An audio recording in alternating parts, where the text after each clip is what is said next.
There we go. Palm trees in the chat. Hey, D-Reax TV. Hey, Stoners Committee. What's up? What's the deal? Y'all didn't need to hear us talking shit anyway. Right. It's politicking. It was. Yep. Look at these beautiful flowers Dejon gave me. Aw. So cute. Very deserving. Just want to give you a little pick-me-up. Thank you. You know you can get back kicked in by the timeline. Partially thanks to me. Yes. So, I love the accountability always. of these flowers. I'm sorry you're getting death threats and things like that. Death threats. I wish you niggas would. FBI? No, shit, Tam is loaded. Shit, y'all saw that. Let me stop. Y'all saw that Blinky? But, oh, God, hold on. Oh, I got this going. They said you had a paperwork party yesterday. I caught a little bit of it. A TDE paperwork party. Tam's eating her food without me, you guys. I'm sorry. She's hungry. I'm hungry. Can you wait till we do the drop at least? Y'all know I'm always hungry. We're gonna start in a second. I'm gonna start getting Tam some pineapples and stuff too. I know she likes fruit. Delicious. Palm trees in the chat. Speaking of food, let's check out for our warm up. We got a bunch for our warm up, but one of the things, there's this chef that I follow back. She basically cooks to rappers' music songs. Cute. And she did a video and a meal for Mark Lux. We love it. And I definitely want to check it out. So Mark Lux been on point, butter beans. Fully automatic, girl. Shake it where I piss, and if you thump it where I hump it, then you feeling me these kids. Why the long face, so you know we turning up. Forget about that nigga, on my mama, he a dub. Get yourself together, I'ma see you at the club. And if your vibe qualified, then you leaving here with us, so hold on. And it's lights, camera, action. I need all hotties shaking something where they back in. I keep that thing cooked, I was never good at lacking. We're not affiliated, but for those that keep asking, I'm better like a better, like a better, like a better, like a better, like a better, like a better, like a joint. Hoes, give me louder, give me louder, give me louder. Like some orzo or something instead of regular rice. We going to the Yappers party tonight. No idea. I don't know about Butter exotic beans foods. and orzo. Yep. Okay, I loved it. It looked good. It did look good. Yeah, I will try that. I'm into it. Shout out to Mark Lux. Shout out to CDN. She cooks for people's songs, like I said. Delicious. Another one. Did you see the Taco Bell situation? Yes. They said they gave him a Baja Blast. Let's check it out for a water cup. So Brandon posted this out of my people. Dramatic video shows the tense moments before a shooting at a West Palm Beach Taco Bell. Rob Steiner, oh my God, reported this video after he says a group of customers and employees were fighting over a fountain soda. Video shows the Jensen Beach man running away from the scene. After He aired that hearing shit. gunshots. Ow! It was a gun. That's why I went into fight or flight and just ran out of the building. You know, I was screaming. And yeah, it was. You see how white people act when they get on the news? They just tell you what happened. They get collected. They ain't shouting out their mama. They ain't talking about no McDonald's fries and whatever they. What's his name? Mike Epps reenacted it. The guy with the hair. Yeah, with the salt, like all of this bullshit. Giving us a description of his order. Yeah, I was drinking a cool pop, all that shit. Like, Also, he not looking around still. yeah. We found bullet holes above the door, broken glass windows. West Palm Beach Police Chief Tony Arahu visited as police processed the crime scene Monday afternoon. Police say one person was hurt. They were grazed. I don't know the extent of their injuries. They were transported to an area hospital. These your people, Tam. They are not about to pay you extra for shooting up the fight and ending the fight in the Taco Bell. Why would you take your gun out? Why do you have your gun with you at Taco Bell? Because they in Florida. Oh, okay. That's that stupid shit. This Oh, is what shit I'm talking happens. about. Yeah. That's why I'm not moving to the South. I don't care what y'all say. I don't care how cheap the rent is, that you get a mansion for $25. I don't care. Because they're shooting people at the Taco Bell. And he not a gang member. He's an employee. So you mean to tell me you've never asked for a water cup and went and got whatever the fuck you wanted from the fountain because who the fuck gonna do something about it? They're not talking to me, Dejon. Oh. They talking to these people in Florida where everybody got a gun. Out here in California, we can play it how we can play it. That free soda was not worth crashing out over. Look, I do it all the time. I'm like, oh yeah, let me get a water cup. Matter of fact, make it two. You know where I'm guilty of doing this at? Where? Panera. You eat Panera? Because Panera has that delicious lemonade, and that shit is like $8. And when I was, younger and broker, I'm definitely gonna ask for that water cup, and I'm refilling this lemonade. I'm using this free Wi-Fi in here too. Because who gonna step from behind that counter and like, check me, boo? Put that cup down. Is there water in that I'm cup? taking napkins, Jessica. forks, all of that. All of that. So yeah, shout out to old boy for crashing out over Baja Blast. They're not gonna give you no promotion. I had Taco Bell last night. I was throwing up this morning. I swear to God, throwing up, literally throwing up. You had a crunch wrap or something? Taco Bell and Ozempic do not mix. Taco Bell is not good for your body. Don't do that. All right, so I'm going to see. Excuse me. I'm going to see Michael tomorrow. Mm-hmm. Have you seen it yet? No, I have not. Do you have plans on seeing it? Not necessarily. Okay, cool. My brother's seen it. So yeah, feel free to spoil it. No, I haven't seen it. I don't see it tomorrow. No, I mean when we come back. Oh, tomorrow. Okay, bad. Upside down, you're turning me. They're gonna fucking do all that. That's Diana Ross. My bad. Oh, but you know what? He got on stage and danced. Yeah, with her. Okay, that's why you said that okay. reference. Anywho, there's a tweet. This is part of our warm up, you guys. There's a tweet going around. It's going pretty viral. Where basically someone asked, "Was Joe Jackson abusive, or was he raising black children in the 70s in a world that's not kind to black children?" You go first. I think the answer to the was Joe Jackson abusive is yes, clearly, obviously. I think you can, and again, I'm not a parent, so I'm not speaking firsthand, but I do think safe to assume that you could raise black children in any generation without abusing them and still prepare them for the world. Just because the world might abuse them doesn't mean you have to abuse them to get them ready for abuse.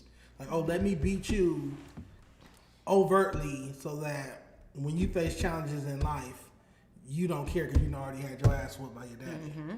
You know what I'm saying? Let me tell you you're ugly or you're unattractive or you're this, that, and the third. Let me verbally abuse you as well. Let me strike fear in you so much that when you go out in the world, whatever traumas you face, oh, that's nothing because my father was just the worst person ever. Like, that doesn't make any sense. Mm-hmm. And it runs parallel with this clip that leaked from the movie. Let's check it out. Is that right, Michael? Yes, Joseph. We did good. Michael, come over here, come here. You looking at me like I ain't talking to you? Boy, you come over here when I call. What? My opinion don't matter around here? Boy? You gonna mind me, boy?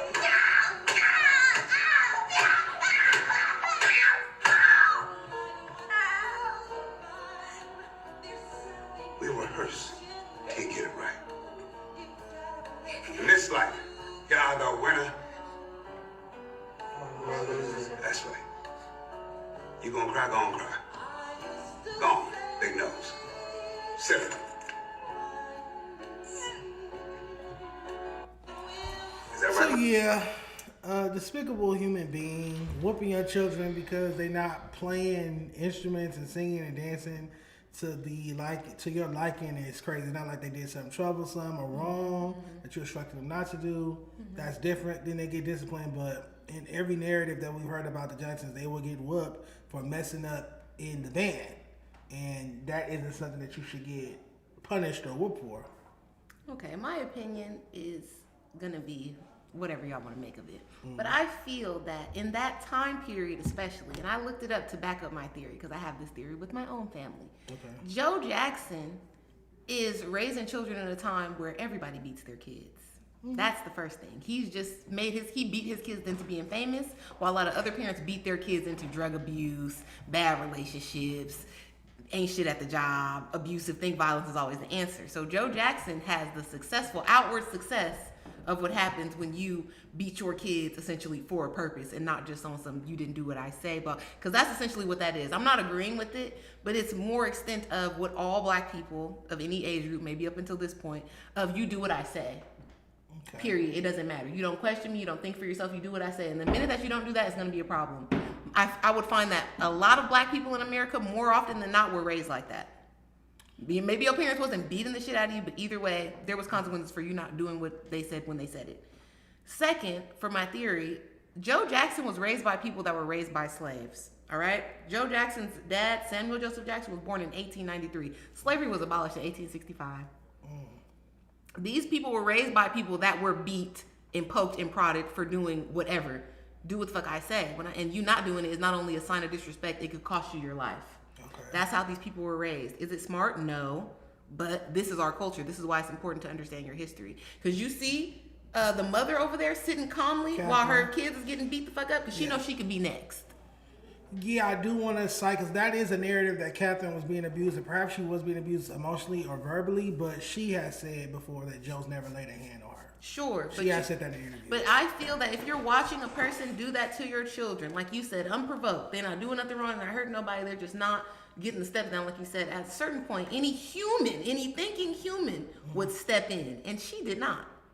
I'm confused on your disposition. Are you defending Joe Jackson, or are you? I'm not. I'm just telling y'all where that comes from. I think. You explain added context. Yes. I think the most anti-black thing you could do is beat a black child. So if you had children, you wouldn't whoop them at all, or spank them? It's way more stuff that you could do to a child to cause them to learn how to do what you're saying. Did you get whoopings growing up? Not really. No.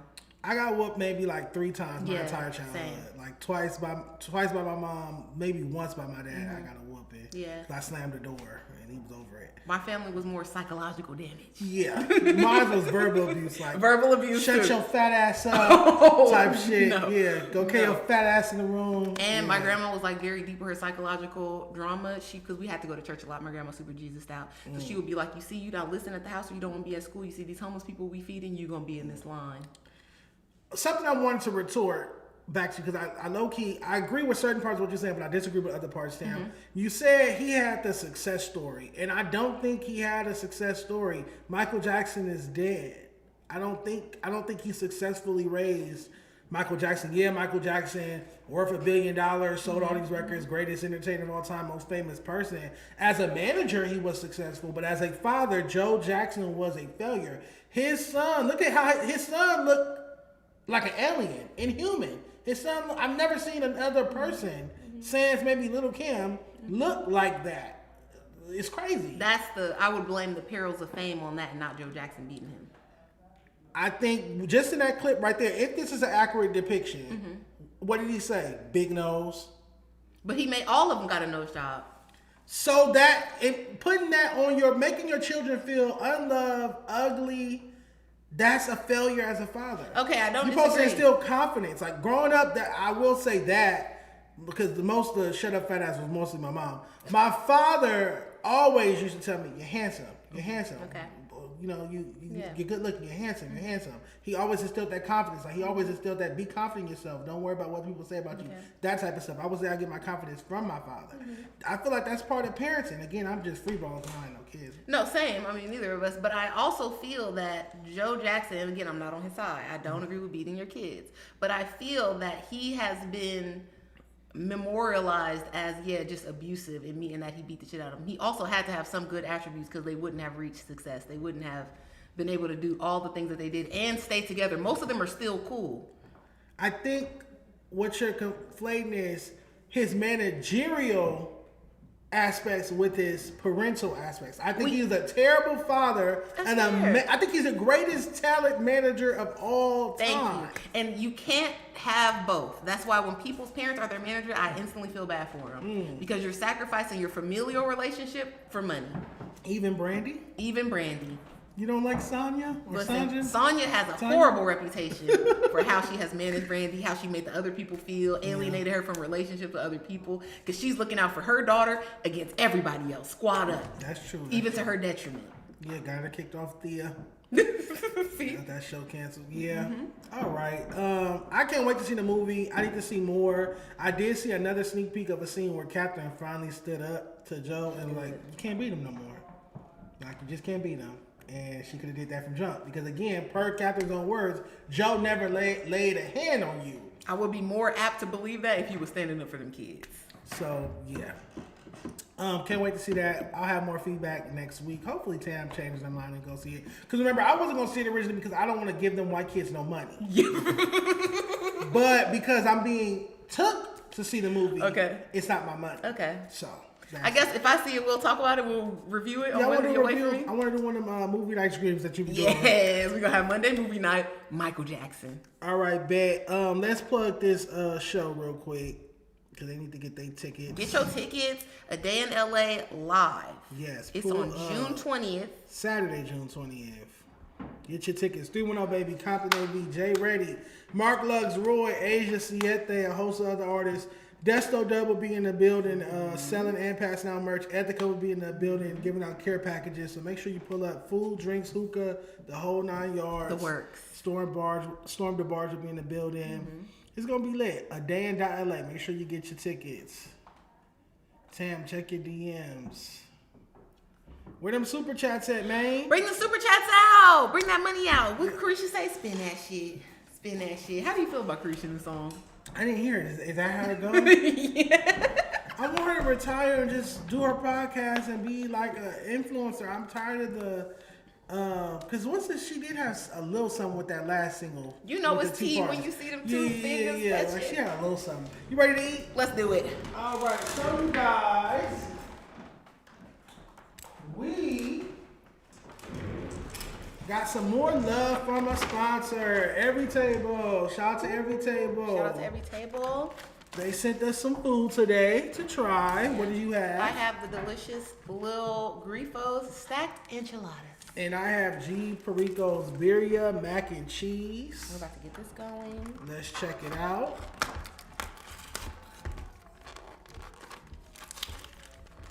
It smells good.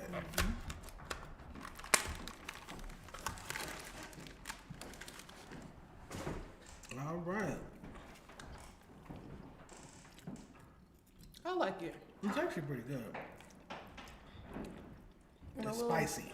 I like the little cilantro rice that they got with this. It's good. Mac and cheese is good. Let's try the sweet potatoes. Okay. He really tried to make a black Mexican A hybrid fusion meal. hybrid fusion meal. Shout out to G. Perico. Shout out to you, Perico. Good yam. Good sweet potato. Sweet potato. Every Table gumbo is fire too. So that's how I got this deal with Every Table. Let me tell you. I tried their chicken sausage gumbo. Delicioso. So I tweeted about it. I said, Every Table got some fire chicken gumbo. They retweeted it. Then they reached out to me and they said, could we repost your tweet on Instagram? I said, sure. Next thing you know, I had a partnership opportunity in the DMs. And then next thing you know, like their head of marketing reached out. And we're collaborating on something very, very soon. Love it. And I'm still debating on what that collaboration is going to be. Yeah. But we are collaborating on something. Give us some tips in the comments what y'all want Dejon's meal to be. Also, Scar Soul asks, are we getting a code? A promo code? I can set that out. Okay. It is affordable too. And you can get Every Table, everytable.com. They'll deliver it right to your door.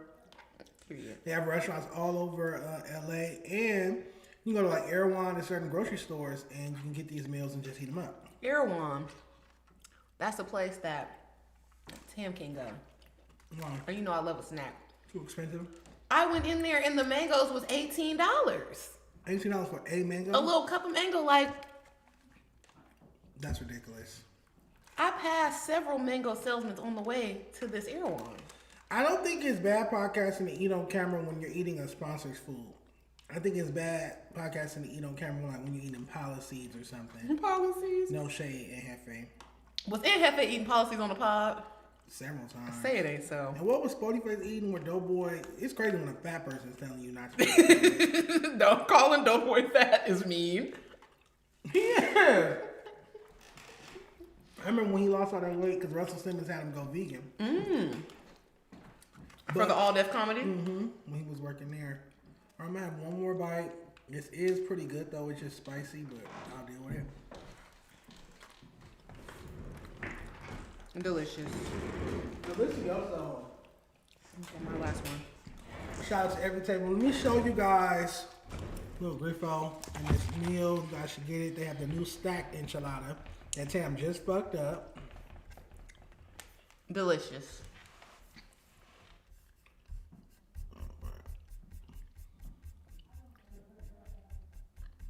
Here we go. Here we go. So this is Lil Griffo. He's from San Diego. Created collaboration with Lil Griffo's. Lil Griffo's stacked enchiladas bring a taste of home straight from San Diego to Every Table. Tender braised chicken layered between corn tortillas It's smothered in rich red sauce and melted cheddar, served alongside refried black beans and fragrant cilantro rice. Comforting and nostalgic and deeply rooted in the tradition of bold homestyle classic that hits every time. Shout out to Lil Griffo. Love it.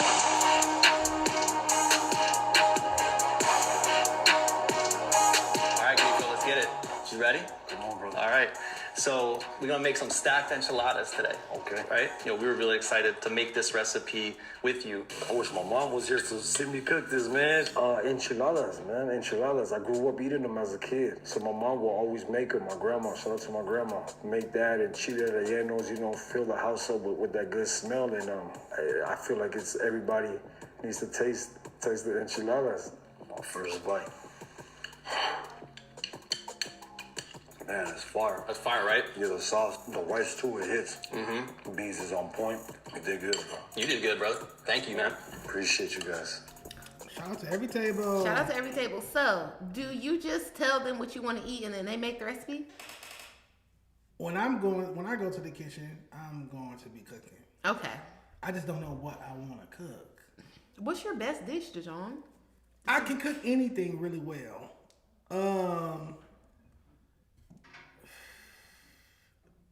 Damn, what's my best dish? Yes, like the dish that people want you to make. They request it when you have a party, when you have an event with your friends. They eat all of it. They be trying to take the plate home. Oh my God. I make good Jamaican food. I Okay. make good soul food plates like fried chicken, cornbread, mac and cheese, yams, greens. What? We need you to think about something that's heatable. So Yeah. the fried chicken is out. Fried chicken is out. Okay. So, but the savory foods, you said mac, greens. I could do like a salmon pasta. Ooh. Okay. Like a salmon Alfredo, spicy But we need it to be Alfredo. black. Is that black? I can make rasta, but I'm not Jamaican. But It's inauthentic. yeah, the Jamaicans. We need something that says Inglewood, Dejon. What black meal says Inglewood? I can't What say you it. I'm want me to under do? fire right now. Should we make a meatloaf or something? Like, A meatloaf. I like meatloaf. Dejon makes good coleslaw. I like coleslaw. I know how to cook. Don't play me. Coleslaw is Make so a chicken great. jambalaya. That says Inglewood. Chicken jambalaya. That says taste of soul. I could do a chicken jambalaya. I'm not mad at that. Dejon put cinnamon in the grits. It's crazy. Salt, pepper, and occasionally cheese. But cinnamon in the grits is a good joke. So shout out to you. You don't like sweet grits? No, that's grits? breakfast cereal. Okay. But hot cereal. Love I like meatloaf. What else? Oh, Salisbury steak. That's something else I can What make. the hell is a Salisbury steak? You never had Salisbury steak? I heard the term, but I don't know what it is. It's like when you take little hamburger patties. I make it with turkey, but you make these little patties and you fry them, and then you make a gravy with onions, and you just pour it over rice. Okay, I feel like and they I had give you in that. the TV dinner boxes where I all the remember time. Yeah, but Salisbury steak. But all right, y'all, it's time to start the show. Palm trees in the chat. Palm trees in the chat. Y'all really talking about I can't cook, and y'all finna get me upset. I'll thumb through the camera. I'll tell Tam to turn her head just in case you see something. But I'll thumb through the camera. I do be cooking. This is in the Reddit. This is the curveball. Didn't send Tam this topic earlier because I'm messy. But it's in the Reddit. Tam, you went back and forth. Not back and forth. You had an exchange with someone in the YouTube comments because it says welcome to Tam. Got you. And they screenshotted the exchange and posted it on Reddit. Cute. And so it says, from whatever loser this is, messaging, commenting, and that you seem like you're a lot happier over there, and he looks forward to seeing what you and Dejon do in the future. You reply, fake glaze to cover up the bitter baby mama politics, unsurprising. So they're in the Reddit thinking you talking about Lena. Because you said bitter baby mama, so I want you to clarify that and clarify this exchange. I've only met Lena in passing, walking to and from the Plug Talk area. That lady never did nothing to me. And that's not his bitter baby mama, that's his wife. His wife, yeah. So that person left 2 comments, and the first comment said something Adam said, blah, blah, blah, blah. And I said, if true, like, this is lame. Mm-hmm. And then that was their second comment, and I put fake glaze to cover up bitter baby mama politics. Because if I'm really fired and nobody has texted me, emailed me, posted or tagged me, it's like, what the fuck? Why are you talking about me on the show? Me being fired on the show? Like, send me a text so I know. Like, okay, it's good. So you calling Adam the bitter baby mama? I'm saying the politics of it, if this was really said, because I don't know, because I don't watch the show. If this was really said, his first comment that Adam said, blah, blah, blah, you're not a good fit because you do better with Dejon, blah, blah, blah. Okay, like, lame thing to say, but then this fake glaze to be like, oh, she seems happier over there, blah, blah, blah. Because I've been happy over here since I first started. Yeah, that does give Bitter Baby Mouth. energy. Yes. I get what you're saying. Could one of our trusted mods confirm if Adam did in fact say that? Did Adam say Let me go to the comment too. Did Adam say that Tam was fired? Yeah. And that she's happier with Dejon and XYZ. And to be honest, we shouldn't even have to do all of this because it should be a direct line of communication to you. That way we're not sitting here speculating because we don't know how to like respond. About I really mean Tam. Okay, it said their first comment, IDK, why you traded No Jumper for Dejon Paul podcast. Adam said on Tuesday's show that was the reason you were no longer on the news. And my first response to that was some crybaby shit to say if true, but everybody has their own path in life. I'm fine with mine. It's never going to be no bitter energy on my end. I didn't seek out to be on the show. It just happened. It happened. It was cool. Great experience. I love all the hosts that I got to kick it with. If that's over, then when somebody texts me that actually works there, not these weird ass fans, then I'm like, okay, cool, it was over. It was a good run. I'll give myself a little No Jumper plaque to go with my YouTube plaque. There we go. And I'll move on. Clock it. So Starters Committee said yes. And D-React TV, my new favorite man, he said she seemed happier over there. Oh, and then Scar Soul saying, no, Adam danced around her being fired. He did say that shady, happier comment, though. Okay, it's fun, because we're talking about actual topics and not people's business, people going to jail and shit. I don't feel like you should smile and laugh when that's being talked about. Me? In general, anybody. Oh, yeah, I agree. When we were reporting on the hood news. Yeah. Serious face. You sound like a player hater, Adam. You sound like a player hater, man. You mad because she chose up? Is that what it is? Let me get it right quick. You mad because she chose up? That don't make no sense. How long have you been a part of Daily? Since last year, right? Since November, I want to say, right? Yeah, I think so. So he had from November until damn near May to pull you to the side and say, hey, I'm uncomfortable with you working with Dejon, or to call you, or to text you, or to email you and say, hey, have Josh do it. We know Adam not going to do it. Right. I'm uncomfortable with you working with Dejon, and then let you make whatever decision you want to make, and I will respect it either way. Yes. But to not give you the option to just be mad and resented, that's going to cause cancer, Adam. You know that. Resentment causes cancer. You need to express your unhappiness and dismay with her being over here. When you saw her over here more than 1 week in a row, you should have said something to your host. You didn't, though, because you soft batch with it. You should have said, hey, Tam, I'm uncomfortable. Because if you was the knock on wood, it'd be different if you right now it's a bad time, but if you go do an interview on Apollo one time, and then I see you over there the next week, and the next week, and the next week. On the second week, I promise you, I'm pulling you to the side like, Tam, you're going to either be over here or you're going to be over there, because they're my op-ops. Yes. You get what I'm saying? Yes. That's communication. That's adult shit. We're adults. Adam, Josh, why didn't you guys communicate with Tam that you were uncomfortable with her doing a podcast with me? Also, why don't you...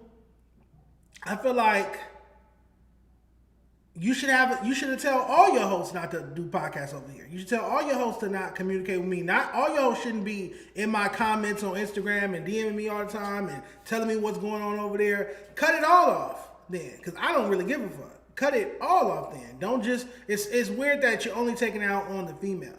Because before I came to this show, even as a guest, all the guys had already been here. Yes. Lush has been here multiple times. Munchie B's been here. Young and Hefe.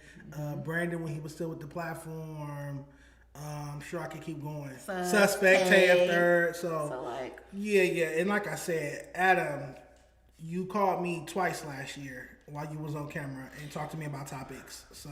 But I feel like what is not liked is me being so honest and upfront about the situations. Because it's like, I feel that it's preferred to go about it a content type of way. But because I'm like, not giving no crash out moment and being like, look, I'm cool either way. If I'm on it, I'm on it. If I'm not, I'm not. It's like, ugh.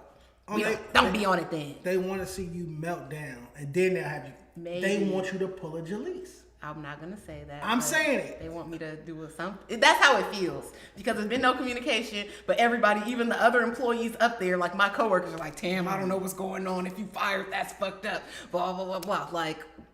So it's everybody's confused, That's what they want. Palm Trees in the chat, hit that like button. Shout D Reacts TV. Yeah. But he said if she was a Jalise, they would love her. I think what it is they want you. I'm not even gonna say this. They want you to crash out. I feel like if you crashed out, Adam will bring you in. He's weird like that. If you good to him, he don't like you. If you treat him like this, he wants you to abuse him.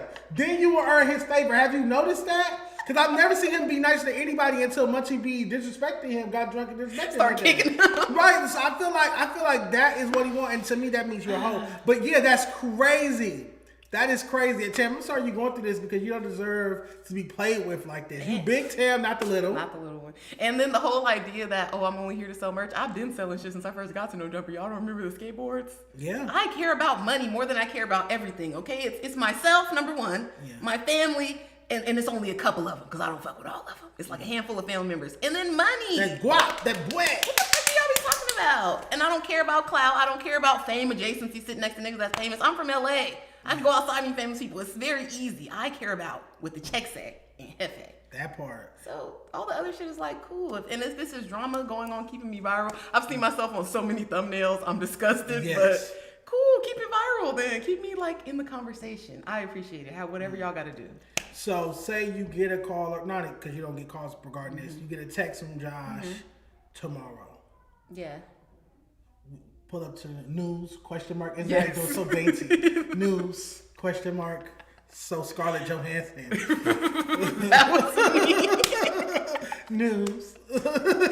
Yes. I would want to know like the day before, like the typical. Yeah. Because the day before is already doing a lot. Like if you're trying to get my nails done, I gotta take my braids out. Like it's a lot of shit going on. Right. But same day is like no. But the day before, okay, yeah, pull up. This was my regular. This was my little kickback spot. No, I know you love your calls. Yeah. You have love for them. So. Yeah, and I love having like the conversation with the guys. It's cool. I try to get them to have a new perspective sometimes. I try to make it less broed out in there because sometimes their perspective, they get too hive mind. And it's like we need to balance. We need to break it up a little bit. But no, I miss seeing you with Suspect and Lush. Yes. Occasionally. My two faves. Last thing before we move on to your next burdens is I don't want there to be a narrative that I am happy about if it is in fact true that you're departing. I'm happy about it. Let it be known that my disposition is I want Tam to have a thriving career at No Jumper. Always have. So I look forward to my being back on that platform if that's what's in her destiny. Yes. And cheering and watching this salute. Thank you. And Dejon has always kept that disposition since I first came over here. Yeah. So like, I hope that that's not an error because that's not true. Yeah. And yeah. There's that. All right, bet. So you're also in the hot seat because of our conversation last week. I might have had a little something to do with it. The fake outrage on the internet, Dejon. What's the craziest comment you've seen?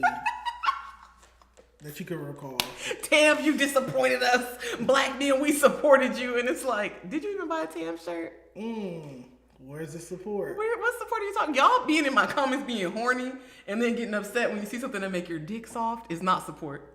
Oh. All right? So if you bought a Tam shirt at welcometotams.com, then you could be like, Tam, you know, I want to return this shirt. I didn't know that I wasn't dateable to you or whatever the fuck y'all think. Because they swear I said I hated black men. When did I say that? You didn't say that. They put words in. The level of extreme comments, like, let me read some of these on Munchie's page, because that was Let's crazy. do that, and I'll pull it up while you do that. Like, you guys are tripping. Then they're questioning my blackness. Tam is not FBA. Not Tariq Nasheed. Yes, I come from slavery on both sides. Now I'm not black because I'm, like, essentially doing what y'all doing. Being morals over money. But yes, they said... Y'all was mad at this is funny to me because this is true. Y'all was mad at Brandon when he called her a bed wench when he was speaking straight facts. Y'all already had this narrative about me not dating the blacks, so for y'all to act like this is shocking. It's stupid. This was how I got ushered into the internet. Y'all calling me a bad wench. This and this. Did y'all forget? That was early on because that was after the news. That was my second episode. That you did with Adam. He asked you, would you sleep with a white No, guy? he's like, would you date a white guy? He was asking me like what kind of people I was dating, and I was telling him. And you said, yeah. And I was like, I would consider it. I haven't in the past, but I would consider it. And then Defiant. Brandon was like, bad witch. Yeah. This and that. Tam is like, she want to be on Ghetto Gaggers. Ghetto Gaggers. He went crazy. The fact that porn was the first thing that came to his mind, very telling. Very telling. But that's what's going on. So they're like, she just ruined herself. Tam is a cornball. Basically, a basic woman who hate on women who are attractive and plays modest, but she really a grifting city girl. Tam is attractive herself, so how could anyone? The last thing I do is hate on fine bitches, okay? Fine bitches rule the world. What are you guys talking about? This is crazy. You might have it with the grift, but yeah, this is crazy. Grift. I'm straight up with my care about money. Me being money first, I'm very straight up about that. It's not a grift. It's not a grift, babe. Let's see. She thinks she's something she's not. They was like, the comment that got me the most is all these self-hate paragraphs that y'all doing. Because you are open to dating outside of your race, and you are actively dating outside of your race. So that means you hate yourself. Like, I think that's something that you guys can think, but I think it's real mean for y'all to be typing that shit out and putting it on other pages. Y'all are doing paragraphs. Yeah. It's like, self-hate. Clearly, I love myself too much to be involved in any type of servitude. And that's why I'm doing what I'm doing. They saying that your ex was male. No, her ex was a brother. Oh, they said your ex was... Yeah. Okay, so I was married to a black man. I was married to a black Belizean man. So I already been in the Spanish speaking, my mama don't speak no English category for a while. Since 2008, I've been over there dealing with the first generation men. Bam! I get divorced. I pop out with a Honduran man. He's basically a white Latino. It was lit. Now we're moving on to the Mexicans. So you're just international. Y'all know she's well traveled. She's all around the world, pussy. It's a song. Don't clip that. It's a song. But yes, I'm all around the world. I'm not passing it out, but we're outside with it. I would never limit myself to only dating a Belizean man from Inglewood like I did before. That's crazy. Have you ever ate at Little Belize right there off Market? Yes, I have. It's good. I hear good things. Yeah, it was good. I gotta go. Yeah. Hold on. I did see something I want to respond to. Fuck. Oh, Tamala Harris. That's a good one. Tamala Harris, salute to you. Palm trees in the chat. We're going to react to what Munchie B had to say before we react to what... And the timestamp was 11:25, I believe. Yes. Let me go to your text. 11:25. Munchie Pat. He's out. Shout out to everybody for posting our clip, too. Yes. It did get circulated. Gangland meme, random video with a crazy thumbnail. Good content. Let's get it. So basically, you want to be a dependent. You said you got allergies. You like to lay in the bed, watch TV, and then you said, "I'm not a strong black woman." Wow, bro. All right, keep going. Where the bar is a little bit lower, where their mom was like, perhaps she didn't have a job, and she was just in the house. Are you saying black men didn't grow up with mothers that are kept women? You're wrong, sister. That's a wrong assumption. Well, there are black men that grow up with their mom being kept women. Probably not the largest percentage. That's what y'all need to be boycotting. Y'all focus on the wrong shit. In high school, so it's like I never had the chance to date him. But the ones that are out on the prowl, there's that. It's like the ones that want to be I was just giving like Carrie Washington. I need help. I'm a damn full stress.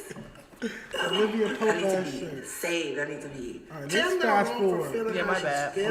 Tam is just wrong for saying her. Damn, man, it's a gay. To a day in the life of a Trading Academy student. Our bad. At 9:30 Our bad. Y'all know I need YouTube premium. Send that $10. Hey, black man, I have to speak up for the black man, but hey, now I'm like, damn, man, it's a gay black man. I have to speak up for the black man, but hey. I guess he black. He felt it though. You know what I'm saying? Yeah. Felt what? Whatever. But don't disparage us on behalf of Latin lovers. I'm gonna say this, bro. I'm disappointed. You know what I'm saying? And you can look at it two ways. Like it's a knock on black men, or she just letting her insecurities show. She self-admitted that she's not a strong black woman. You know what I'm saying? I'm weak. I can't fulfill these needs of a black man.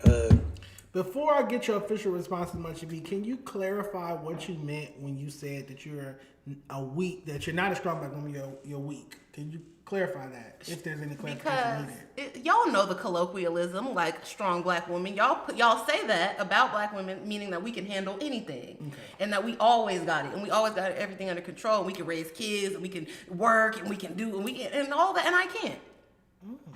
I can't. I have no desire to. I have no desire to be everything to everybody. I have no desire to be superwoman, super mom. Like the shit I see my friends and family go through as women looks horrible to me. Absolutely horrible. I would never sign up for it. The women that have kids with a man and the women that have kids on their own, their life is dramatically worse than mine. I would never trade places with them. And these are women that I love, that I hang out with. I go to their house for the holidays, I talk to them on the day-to-day. I would never trade places with any of them because that strong black woman shit, it seems like it's about to kill you. And I don't want to do it.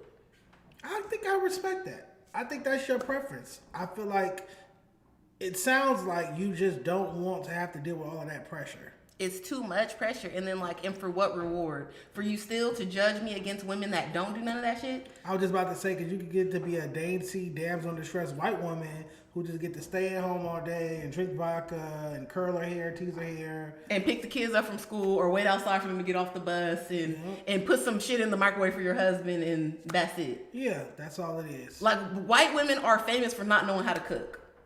And not doing this and not doing that. But yet black women, we get you're strong, you can do everything. I can't.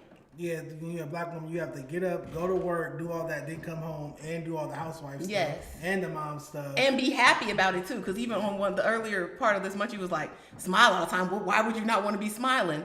Do you see what the fuck is going on? Ain't no reason to smile. Ain't nobody brought me no flowers. There's not nothing smiling going on in this house. This is like a prison camp. Y'all running this shit like a sweatshop. With some dick on the side. Does the dick compensate for anything? Not to me. Maybe to somebody. Cause now, imagine I did all those things. I went to work. I came home. I cooked. I cleaned. I was nice to you the whole time. I'm smiling. I took care of the kids. And you want to fuck too? My brother. Unless you were going to give me some like porn level, I'm just going to lay here and take it. And then y'all don't like that. I see how y'all talk about the bitches online and do that. Then why? I'm working nonstop. I'm working till I close my eyes. They call them pillow princesses. So I'm just working all the time. Oh my God. Like I said, work like Rihanna. I can't do that. I don't want to sign up for it. And what I see, I can only go off of the politics that I see our men put out on podcasts, in their music, in situations like this with Munchie. Y'all, the stuff that y'all want, y'all standard of woman is too high for me. That's what I said. At least you be honest. They keep making it seem like I said bad shit about black men. I said that y'all lie, cheat. I didn't say nothing. I didn't give one bad thing that y'all do. I said what y'all expect from me is crazy. And I'm not with it. I got to go over to the side where they don't expect nothing from they bitches but to be cute and to be nice. What's your retort to Munchie B saying that not all black men are attracted to BBLs? Because he took an issue with that BBL comment you said. Like, some of this is a joke. We're on a podcast. It's funny. But is it not a standard, a beauty standard in the black community for women to have a big ass? If you don't have a big ass, nobody wants you? Yeah, they don't like flat booty girls sometimes. Listen, so you can't, like, come on now. Y'all put out so much propaganda about what y'all want and then when somebody says something about it, you cannot be, like, trying to retract. Okay. And say that's not true. You personally might not like a BBL, but you said openly on the podcast many times that you hit old BBLs, new BBLs. Let's get back to the clip, you guys. Let's watch a little more before we get to Ant Face. What the check say?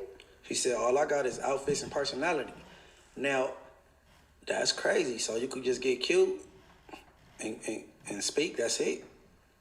That's crazy. Right now. I could be wrong. I could be wrong, but it show that maybe she got some deep down insecurities, and I think she need to write down all her strong points, bro. Cause you got some, bro. It's a secret. The fact that you use that no jumper, you didn't quit. You gotta let go. You was hanging in there and you wasn't about to quit.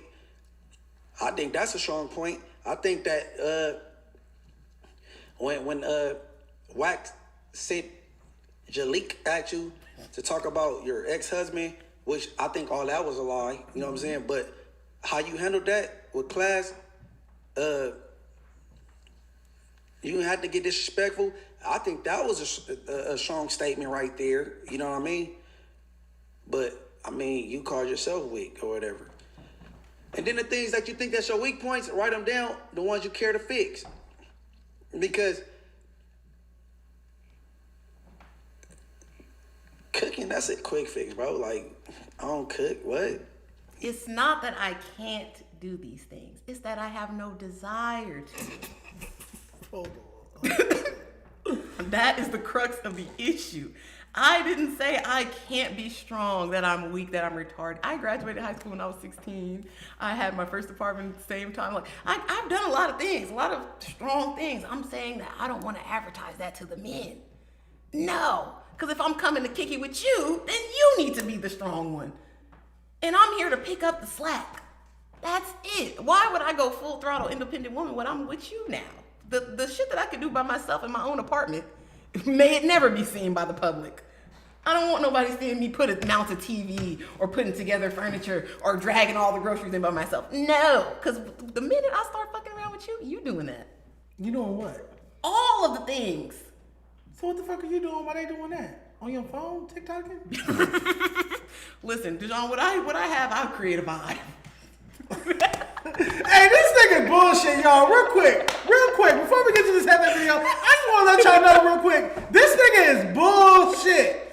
If Tam meet the right nigga and he put it down, she gonna cook and clean and wash everything, smile and grin. She gonna do all of that. But we're not talking about that because that's for a full 100% bill payer and y'all don't like that. So I'm never gonna advertise my services for a situation that don't exist, right? Because y'all be saying, oh, you need to pay 50-50. You don't need nobody gonna pay all your bills. You wanna be independent, blah, blah, blah. So I'm coming at you with my lady with a job aesthetic.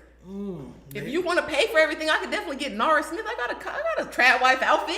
Okay. I could put that but don't even ask me about that shit. Unless you're ready to pay all the bills, every utility too. Listen, I was married before. I did not pay nothing. I didn't pay for nothing. You didn't pay the Wi-Fi. I didn't pay shit.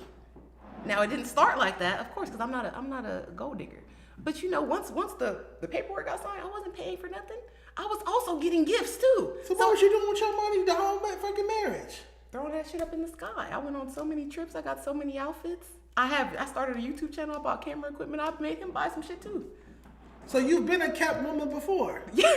So and I'm about to do it again. So you refuse to be unkept. Exactly. And if I'm keeping myself, then I'm making the rules. And I'm not cooking shit. I'm not cleaning up nothing. I'm not asking you, did you eat? I'm not saying good morning to you. None of that shit.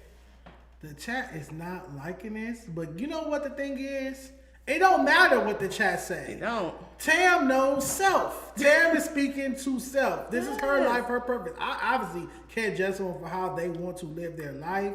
Again, do I support interracial dating? No. In a minute, you'll see why. But what's the timestamp for the for Jefe? It's 13 something. Okay. Let me see. And Jefe is 1333.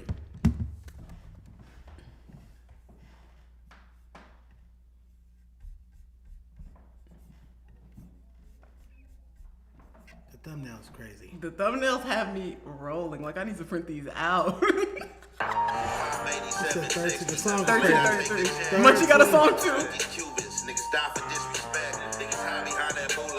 The B tweet of the week. I can't believe. What I'm gonna say about this, right? Tam knows self. So I would hate to try to dispute what somebody is telling you about self. But when I looked at Tam, did I see that? No. I didn't see no weak black woman or anything like that. A black woman that wasn't strong. Actually, I thought, I was staring and looking at a black woman who was strong, And I think that's why most of the time, people on the pod, looked at her in a certain light and or called her queen and or treated her with respect and never tried to treat her like a hood rat, because we see that she carried herself, in a respectable and high regard in our manner. You feel me? That's how she carries herself, So I didn't see no weakness. And then, just listening to her, I remember this woman came in and said that, she don't want no sympathy. Like basically she don't want to sympathize her like as a man. You feel me? She don't want a weak man because she was raised by a man. You feel me? So the image she sees a lot is her father. So she's like basically, I'm not the soft type. But this right here explains the total polar opposite. This is explaining softness. This is explaining like sympathy, and she's basically saying that she don't think a black man has this to offer. like basically a black man is looking for a mother, you know. A black man is looking for sympathy. A black man is looking for somebody to be sorry for him. I don't think that's the case. You know, me, although I know she's not talking about me, but I am a black man, so I fall in that percentage. But, you know, as far as my name. But I'm not looking for sympathy. I think it's all about how you experience life. Sure, and Hefe is a little bit older than me, so he is in the generation of men that probably don't want to be babysat by their bitch. You know, and Hefe, in his house, you might get away with making a little bullshit chicken and rice, and sliding and slipping by. But these men, I'm 33, Hefe. These men that are in my dating age range, listen to me, child. You don't ask them if they ate today, and they got an attitude. You don't care about them. You don't. It's the now you calling them sassy. I didn't say that. Now she calling niggas sassy. I picked up on it. I heard it too, y'all. I'm just saying, like, listen. And then and Hefe to me gave me the most fair take. It's just guys. It don't have to be about color. Okay? It really don't. Like I said, if you are willing to get with my program, I've laid out my program many times on OD. I'm here. If you don't got no kids, if you make more money than me, if you have a generally attractive body, a gym body preferably, but you know, because it's hard out here, so I get it. And you have integrity, you're not a liar, not a cheater, and you're going to be romantic, buy me some flowers, open the door, take me on a date that you plan, not ask me what I'm doing all day long. What are you doing to death? Then you could get a chance. You could line up at the fair with the other niggas that qualify. You could try to get on the ride. Other than that, leave me alone. It's not that deep. I'm not the only black girl in America. There's millions of black girls out there that are willing to get part of y'all program and do what you. I know all of the black women that I know that I'm cool with don't date outside their race for the most part. Yeah, you're the only one I know. They don't like it. They want black love. And they're gonna do whatever. They're dealing with whatever. They're gonna keep dating y'all and keep until they figure it out. Me on the other hand, whoever can meet the qualifications can apply. I don't discriminate. Race, creed, color. Do you want this job? You are the first homegirl of mine that has ever dated outside of her race. I don't think I have any other friends that's ever dated outside of their race before. And I'm not going to commend you on it because I don't support that. But I am going to accept it and respect you for it. Thank you. And my last take on this is that, it's not enough black men for everybody. Good black men. It's not enough black men that meet those qualifications, that got a job, that are decent humans, this and that, no criminal record, whatever qualifications you want to make up, loves the Lord. It's not enough for all of us. So just think about me as taking an L for the group. And I'm leaving one black man unattended for one of the other black women to get. Somebody ain't do the math right. All right, they said Lush was in the chat, which is perfect. Lush, stay right there. Hey, Lush. Stay right there. Oh, we got some. Tam. I don't know if this is the real Lush. I hope it is. He said it's actually me. You not supporting interracial dating? What the fuck? Because Lush likes to mix it up with the Latinas and the black girls. Clearly, now this is my precautionary tale for interracial dating because things can get left and spicy real quick. So apparently, We Starving, Adam's biggest op on the internet, shared some messages between him and Lush's ex-wife, who's a black woman. Now, We Starving. I never in a million years knew that Lush had a black ex-wife. Yes, a black British ex-wife, I believe. Oh, she's British. Really? Yes. Name a British black woman that I can Kareem Bailey Ray. Oh, that singer girl? Yes. Okay, cool. You could have gave me a better example of that. But sure. Did you want me to say Scary Spice?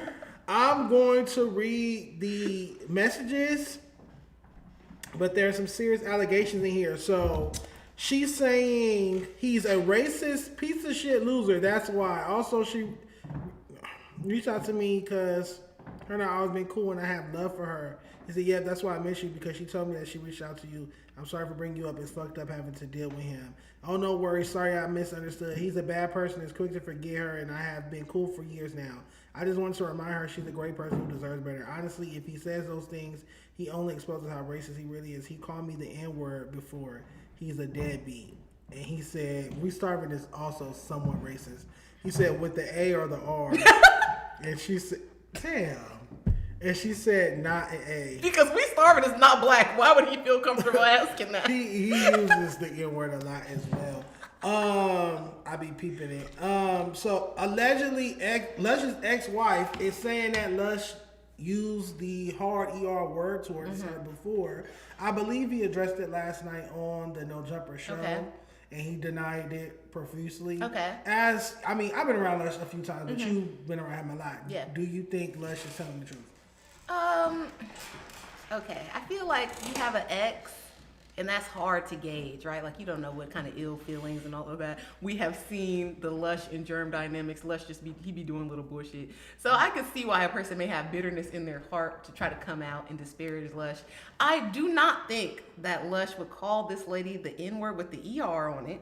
I don't believe that. No, with an A. I feel like he might have got mad and been like, nigga, you playing with me, blah, blah, blah.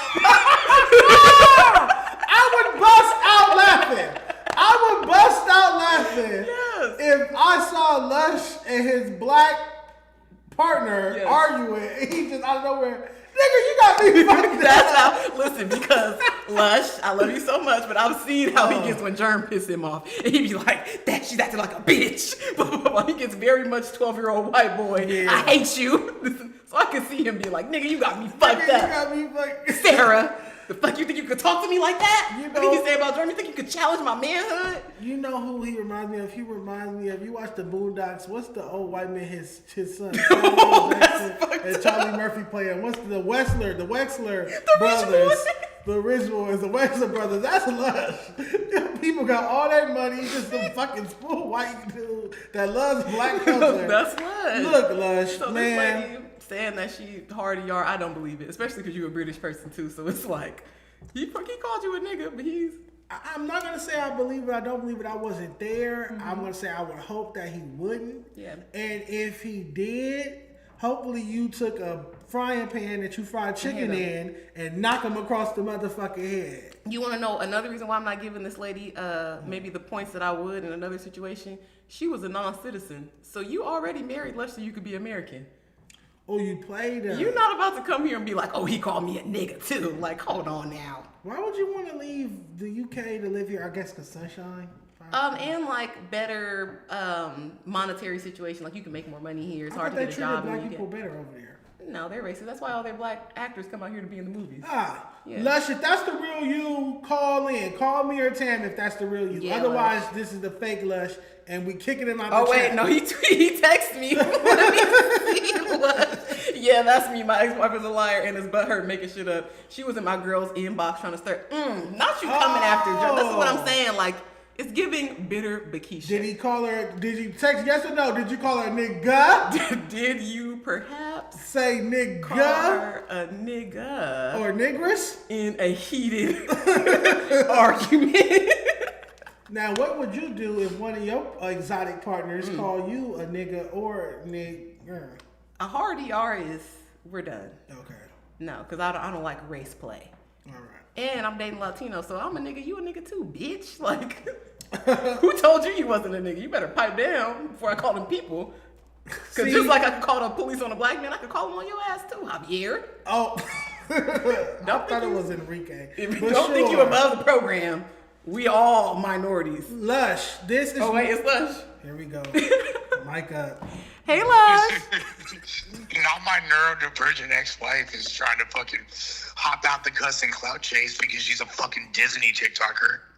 Ooh. A Disney what? Don't promote this lady. Apparently she on TikTok do a dance and she's trying to get a little clout off. No, Disney, bro. She goes to Disneyland and does fucking like princess costume reviews. The bitch is beyond spectrum. Her autism is so out of control. Now she's retroactively putting hard R allegations on me. Lush, so you saying this girl is a Disney adult and she playing with you? She's out of her fucking skull, bro. Like, damn. Like, not only did I give you citizenship and steady dick for a long-ass time that you had never experienced the likes of, but now you're putting hard R allegations on a player? Bitch, I was blacker than you.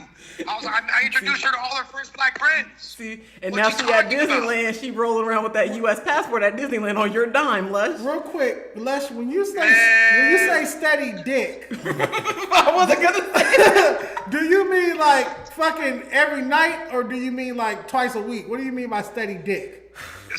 What's up? Come find out something, Daddy. I'm not Tam. I don't swim in that pond. Hey, y'all are fucking hilarious. I just want to say I love y'all. Thank you, Lush. Love you. Thanks for calling in.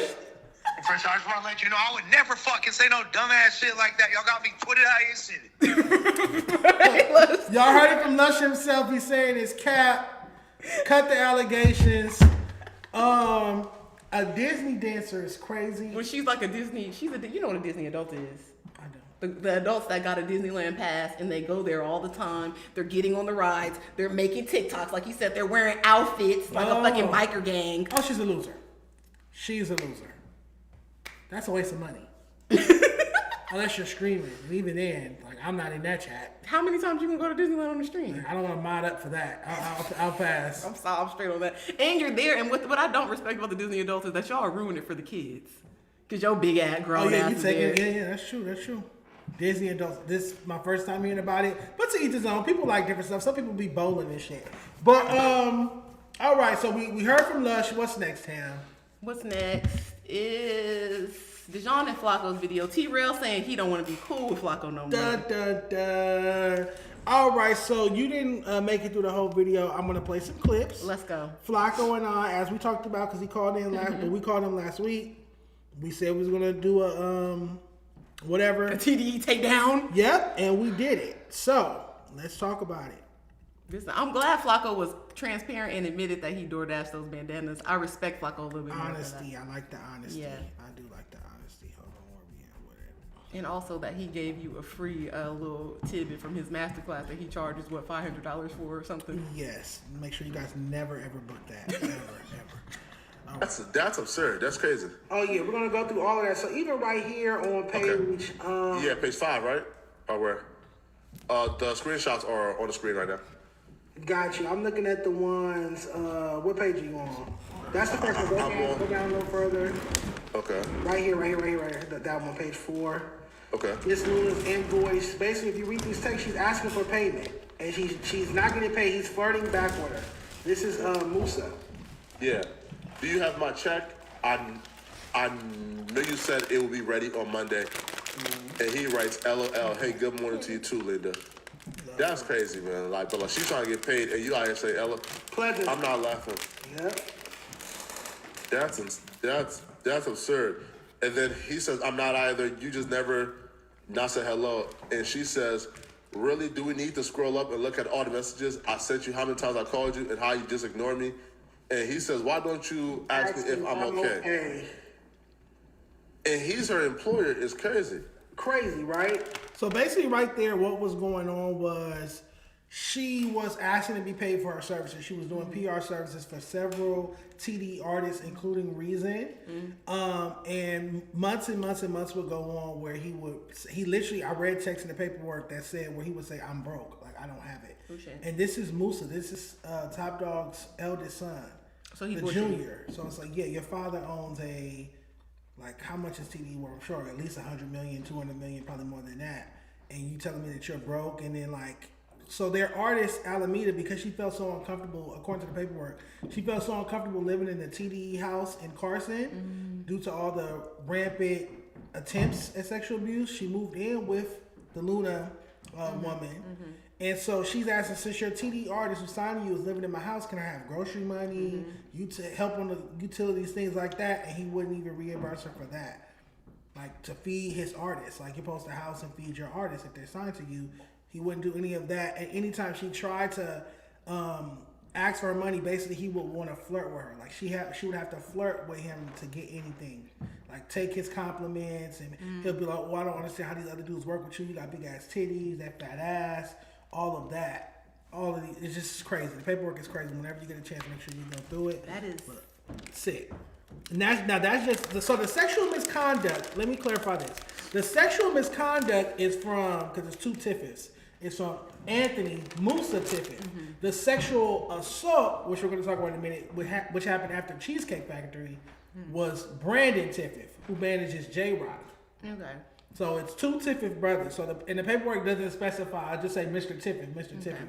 But one's a junior, Musa, and one's Brandon.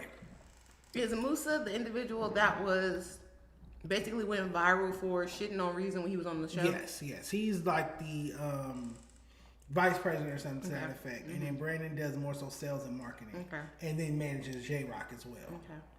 All right. Shout out to J-Rock. So two Tiffin brothers. That's why the paperwork is kind of confusing because it's two Tiffin brothers. And she has this is nuts. So this goes on and on for months and months where she's not getting paid for her services that she's rendering. She's not even getting paid to reimburse vendors for events that she's throwing for TDE artists under the guise of being employed by them. Long story short, let me see, what page is it that the whole Cheesecake Factory incident took place? And this is with Brandon. This is sick. Oh, when he took her to the Cheesecake Factory and then sexually assaulted her? Brandon Tippett, the brother, not Musa. Brandon. Yeah, of course. Because it's two Tippett brothers. Here, look. Right? In here, right? On January 8th, 2021? Okay, on January 8th, 2021, Miss Luna went to lunch with Mr. Tiffith, talking about Brandon, because again, it's two Tiffiths, at the Cheesecake Factory. She parked her vehicle at his residence, and they carpooled together in Mr. Brandon Tiffith's vehicle. At lunch, Mr. Tiffith and Miss Luna discussed her services for TDE, including for artist A, which is Alameda. Mr. Tiffith ordered alcohol and suggested to Miss Luna that she drink alcohol as well. Miss Luna felt pressure to comply and so drank with Mr. Tiffith. When they returned to Mr. Tiffith's residence, Miss Luna did not feel sober enough to drive safely and asked to rest before leaving. Mr. Tiffith, Brandon, assisted Miss Luna to a room to rest where she lay down on the bed. Oh, wow. Mr. Tiffith then left, however, he later returned. Before Mr. Tiffith re-entered the room, Miss Luna heard his cousin Ron, who was also in the residence at the time, remark, "This not gonna end well, B." Mr. Tiffith then entered the room and laid down next to Miss Luna. He attempted to remove her clothing, partially pulling down her pants and undergarments and attempting to forcibly kiss her. Under the influence of alcohol, Miss Luna was slow to react as Mr. Tiffith removed his penis from his pants. As she realized what was happening, she attempted to push him away. As Miss Luna struggled to get up, Mr. Tiffith grabbed her by the head and forced her mouth towards his penis. As his penis contacted her, she feigned sickness as if she was about to vomit due to alcohol. At this time, Mr. Tiffith released her and Miss Luna escaped into the restroom. In the restroom, Miss Luna collected herself and then immediately left the residence to drive home. So that's a very, very sick allegation. Tam, what's your take on I that? hate that anybody ever had to experience that. That sucks really, really bad, especially as a woman who works in like a male-dominated field as well. I could never imagine going out after a podcast or something with some of the guys and then, drinking, smoking, whatever, and just being like, oh, I need to take a break. Maybe I got to drive far. I live in Riverside. Yeah. And somebody offered me to stay at their house or not even, just take a break. Rest in a spare and then you room. come in the room and you're doing this weird shit to me, like, unprovoked. Now, I don't know the situation, so I can't say whether he took the flirting on the text when she was trying to get her money, but this is a different person, right? So I don't know the banter and dynamic between these two for you to think that that's cool. It's also, the caveat is she was dating someone close to Brandon. So he knows, because listen to the paper, he knows that he has a professional relationship with. So he knows that she dates someone that he works with. He's aware of their relationship. So that's why also it would imply that this is a forcible thing. Because if I'm in a long-term relationship since 2019 with someone that you work closely with, why would I then be willing to sleep with you? This is fucked up. And again, I don't know these people, so this is all conjecture. Yeah. But I would say that there are some men out there, especially men that are in a position of power, and you are fucking, essentially, y'all are employees, right? Mm-hmm. So y'all are fucking each other. Y'all have a little office romance, whatever. And in his mind might be, oh, you fucking him, you'll fuck me too. Like, I'm the boss, yeah, I'm the boss's son. He ain't nobody. Like, compared to me, I know that that's how some men's mind works. I was thinking that too after reading this. This story is crazy, and this shit will make the craziest Lifetime movie after this $48 million lawsuit goes to trial soon. Let's keep going. And if that stuff is true about Alameda, I really, really feel for her because you're a young woman. You're already coming from an impoverished family. I believe her family was refugees. Yes, but we haven't made it to the Alameda part just yet. So far, we've heard about Miss Linda Luna, getting sexually harassed, sexual misconduct, from Anthony Musa Tiffith when she's asking for payments. He's flirting with her. And he also, in the paperwork, it says he brought like a stripper or a young lady over her house and demanded that he fuck her in her bed. That's also in the paperwork as well. And the paperwork is, I don't know why you guys saying I made this paperwork up. This is public record court documents. You can go look this up. Look up the lawsuit filed against Top Dog Entertainment, and you can read this exact same documents that we have up on the screen. This is just thinking about that is fucking my mind up. Like, yes, your boss randomly bringing a woman to your house and saying, I need to use your bedroom, and you not wanting to get fired, or you want to receive the payment that you've been owed for months and months, so you let them. Another caveat I want to ask when it comes to payment is, so Miss Luna came to an agreement with Musa because he refused to pay her. The agreement was, well, since you can't pay me money, make me Alameda's manager, and I get 10% of everything she makes. That way I can start making some money. Yeah. She's living with me. She's eating my food. But not just on the room and board side. It's like, oh, I'm already closer to this artist. I can work with them and we can make some shit happen and I can get paid. Yeah, since you refuse to pay me. And they agreed to that. They had that in writing that she's Alameda's manager. When Alameda signed to Warner Records, already on TDE, when she got her multi-million-dollar deal with Warner Records, Miss Luna never received a dime.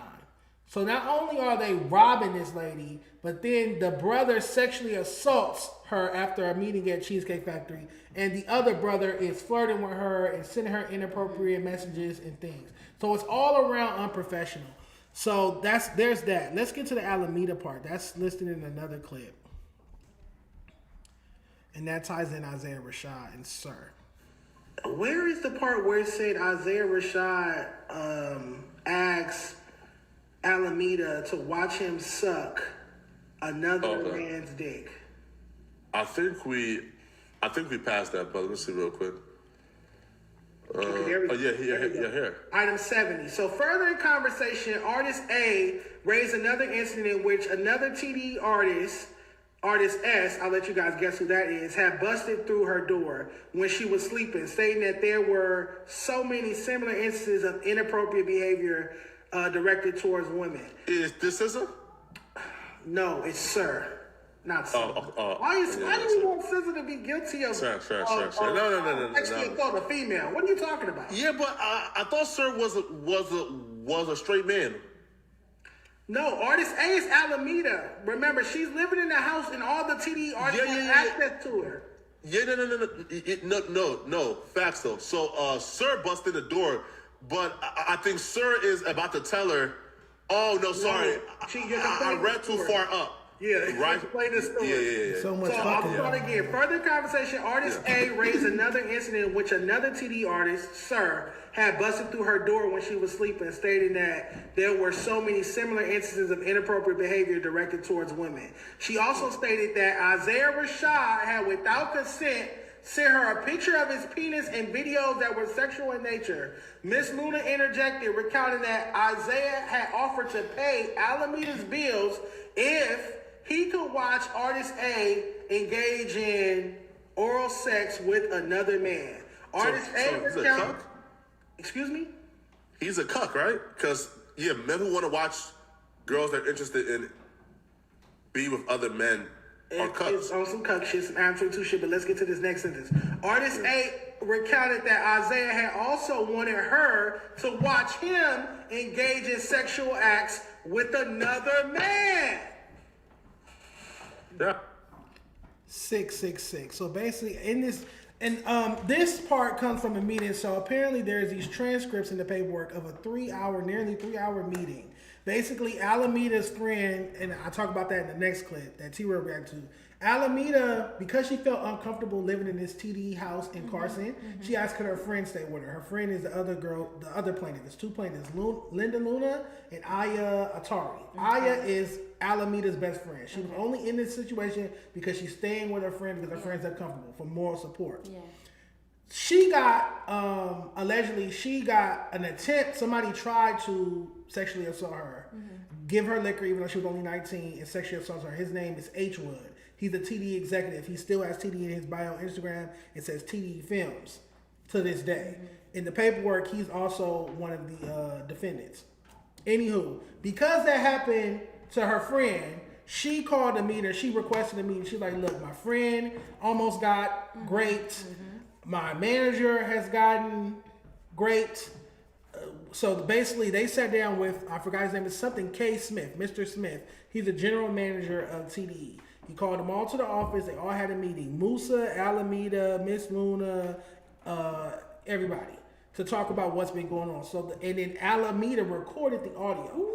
So from the exact expert I just read about, the Isaiah Rashad and search shit, all of that comes from the transcript of this 3-hour meeting that Alameda recorded the entire conversation, where they're basically, no one's refuting or disputing the claims that these women are making at the table.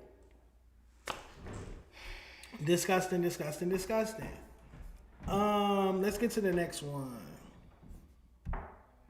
Oh, what's your take on Isaiah Rashad? Because he's about to drop an album called It's Been Awful this Friday. I tweeted screenshots of the paperwork on the timeline, and people are doing with it what they will. But what's your take on him asking his label mate, sending his label mate pictures of his penis and sex videos, then offering to pay his label mate to watch her have sex with other men and pay her bills if she watches him have sex with other men? Like, it's just a lot. I mean, it's gross, but we've already seen videos of Isaiah Rashad's sexual deviancy on the internet, so this is not that shocking to me. It sucks that he's willing to involve a coworker essentially in it, but it's not shocking to me at all that you would be into this kind of shit. We already seen what you're into on the internet. Like, it's fruit of that tree. But it to me, it's wrong, and it's misconduct because, like you said, we're coworkers. Yeah, that's where it's to me it's nasty because I work with you, but I'm not shocked about the behavior at all. Oh, it sounds about right. I believe it. Like that's why it doesn't seem like this is fake. Like she's making this up. No, this sounds regular. And it's like, dang, like a West Coast label signs this young female artist, and she has to deal with all of this. She has to move out of the house, the TDE house in Carson, because Sir bust through the room and tried to get to her because another person tried to sexually assault her friend. They move in with Miss Luna thinking that they're going to be safe. Miss Luna gets sexually assaulted. And then Isaiah Rashad is still sending you dick pictures and wants you to watch him essentially suck another man's dick or get fucked by another man. It's like, why do you want that? Why do you want your coworker / label mate to watch you have sex with another man? Like, what's not clicking? Like, that sounds sick as fuck. Because listen, I'm not okay with any of this, but I'm a person that I try to rationalize, right? Because I feel maybe in these people's mind that we're all famous or we're all on the path to be, you wouldn't expose me. You wouldn't be as liable to expose me as a regular girl would. Because I could just pay a hoe. It's OnlyFans bitches that'll do that every day of the week. Probably cheaper than what you offered. Yeah, sit there and watch you get fucked. I'm with it. But we're all famous, so you're less likely to expose me. And then we have mutual assured destruction because we're on the same label too. So you tear me down, you're tearing down where we all eat. And so it's like, this is a safer option for me to do this when it's wrong. Is it predatory in any way? Because I don't know. She's only one of the only female artists in the situation, the only female living in that house at the time and stuff. I feel like the entire situation is predatory, and not specifically on Isaiah Rashad's part because it's like, does he have that much more power or money than Alameda? Enough to offer to pay her bills. Anybody can offer to pay your bills. That's why you should discriminate against the kind of men you date. But yeah, I think it's predatory because maybe in a way that he's more famous than her. I challenge you to go through the paperwork and see that it's several instances. There's at least 8 to 9 instances of things that happened at that TDE house in Carson with this young lady and her best friend. It's like names I never heard of. A cousin named B Dog and H this and this. Again, all these random TDE men come to this house and basically act like they can't keep their dick in their pants, like they never seen a woman before. Like, oh, we got a female living here now. Like they want to run a train on her or something. It's disgusting. It's disgusting, but I challenge y'all to find or think about situations in the music industry or in any male-dominated field where women aren't treated like that. I would hope nowhere. Most everywhere. There's stories about artists. Even we had the beautiful Maya Jane in here. She's saying she can't even go to the studio with these niggas because they get creepy in there. So imagine, they know where you live. Yeah. They know where you sleep. They have keys they can get in. That you're in the worst possible situation to be in as a woman. That's why she had to move in with Miss Luna. Exactly. And then it happened. Then Miss Luna gets assaulted. Yeah. But you're engaging with the beast. Essentially, I'm not saying that it's okay what they're doing. I think it's disgusting. I'm happy that they're seeking whatever means that they can. But to act like this is not the norm and how men act in these situations is ridiculous. It's you're putting yourself in danger thinking that shit is gonna be normal ever. We heard music executives like Rick Ross say in public that the reason he doesn't have female artists is because he's not about to pay for everything for you and not get some. That was disgusting. I just would think that because it's 2026 and we have the Me Too movement, that men would have learned their lesson and learned to be respectful of women and maybe date outside of the workplace and sleep with women, because people have needs, you want to have sex, but perhaps sleep with people that aren't in your line of work or that you at least don't work with. Fuck somebody from another label. Why are you fucking on? Why is Sir allegedly trying to break down Alameda's door and get in there and have sex with her? Why is Isaiah Rashad, who clearly you have plenty of other people to have sex with of different genders, why are you sending Alameda dick pictures and ask her to watch you suck dick? Like that's it's sick. Because there's a level of vulnerability with this young woman who is on the path chasing fame, who does not have money yet, who's essentially doing a job that could go either way. She could make it and be the next big thing, or she could just end up broke and getting kicked out of the TDE house and have to go figure out a regular life again. She's in the perfect situation for niggas to try to squeeze her and manipulate her. You're in the pressure cooker, right? You're extremely vulnerable. Yeah. Because she's living in the label's house. And you're trying to come up. So any of us can come in here and try to dangle some shit that we all know you don't have to see what you're willing to do for it. That's terrible. Terrible. Shout out to Alameda for standing strong and standing on her too. And having her homegirl come in and try to have her back. Stand up. That ended up getting her homegirl. Her homegirl ended up by the H Wood dude. Now I'll get into that in this video. So T-Rail actually reacted to that part where I was explaining that.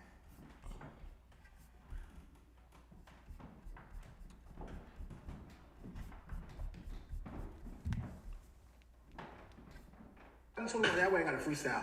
Defendant David Harrell, aka H Wood, who Miss Atari understood to be affiliated with TDE, was Atari's the friend of Alameda. Asked to drive Miss Atari to the studio he had booked for Artist A, where Artist A and Miss Luna were waiting. On the way, Mr. Harrell stated that he needed to stop at his home to grab some documents for Mr. Tiffin Jr. He brought Miss Atari inside and prepared her an alcoholic drink. Mind you, she's underage. To drink. She's under 21. On information and belief, he was aware that Miss Atari was under the age of 21. Miss Atari felt pressured into drinking the beverage after she had consumed it. And after, according to the paperwork, after she consumed the beverage, he tried to force himself on her. She finally gets him off her, runs out the house, runs down the street to a convenience store, calls Alameda, lets her know what happened. Alameda calls Brandon Tiffin and alerts him. Brandon Tiffin is the same person that allegedly sexually assaulted Miss Luna after Cheesecake Factory. So it's like, dang, you bring your friend in to keep you safe so that you have somebody with you when you're in the house around all these monsters, and then it happens to them too. Let me give this one feedback because I'm not a dumb girl. I was raised by old people. You bringing your friend into a situation was more so for you emotionally. She could never keep you safe. No, it was, the paperwork said moral support. Yeah, you were there as a witness, essentially. So she could not feel crazy, and so when anything happened to her, she could have you to corroborate her story. Because what is my homegirl gonna do? That's younger than me. That she don't have no power either. Don't nobody care about her. She's not even a potential moneymaker for these people, so she's definitely lower on the list than me. If they'll do this shit to me, they'll do it twice to her. Also, for the whole structure and the business acumen of TDE, this is a ginormous, sick oversight, because I'm sure you could have got this young lady a $1,500, $2,000 a month apartment and saved yourself a couple $1 million. Yes, I don't think it's a good idea in 2026 to have a house where all your artists live. In no time period. Yeah, especially when there are women artists around men. That doesn't make any sense. It's asking for a lawsuit. In no time period. That's our upstairs neighbors. They're fucking or something. I don't know what they're doing. They're getting to it. Everybody needs love. Yeah, they're making so much noise. Yeah, so T-Rail says he's not trying to be a part of Flacco. He's not working with Flacco anymore because of this. Because of me and Flacco doing this. That makes sense. Oh, I get it now. So he reading a lawsuit that somebody else filed. Okay. This is crazy. This is crazy, bro. And I know niggas is calling like, who is this? What are y'all talking about? Like, what y'all be doing on that pod? Like, that shit. Niggas only gonna laugh it off so much. Like, what? Like, what are y'all niggas? That's why I'm like, I don't wanna, you know what? I don't want no parts, cuz. I'm good. I'm straight. I did all I can do. I'm gonna transition over here to just do me. You know what I mean? I'm gonna do me, smack. You know what I'm saying? Heather here and there, nigga. And this, I'm not fucking around, nigga. These niggas is wild. Like, huh? What's your take on T-Rail now saying he's going to distance himself from Flacco? You know they've been doing that podcast together. Yeah. What's your take on him trying to distance himself from Flacco now that Flacco is helping me expose TDE? Well, allegedly, he and Flacco got paid up front for the podcast project that they had, so he's already got his money. He's good. Okay. Second, T-Rail is with this exposing his not just bias, but that his relationship with TDE and the everything that comes with that is more important than he's not an internet journalist. Okay. He's not an internet, if anything, he's just a personality. He's an online personality. Sure. He does not have any stake in talking about current events or the news or being truthful or whatever. No, he doesn't, because his allegiance now is with TDE. We already knew that, but now we see it's right or wrong. This is his allegiance. So there's a lot of conversations that are going to take place on the internet that he can't be a part of. That makes him biased then. That makes you biased. If somebody at TDE does something wrong and you can't speak to it, then that means you're biased and you can never be considered a journalist. Yeah, but that's the solely point. A personality. That's all this is. That is, he has self-categorized now, and I don't think that's right or wrong. Mm-hmm. Because I wouldn't ever say that T-Rail is a journalist, right? He's always been a personality, a nigga with cool outfits, this and that.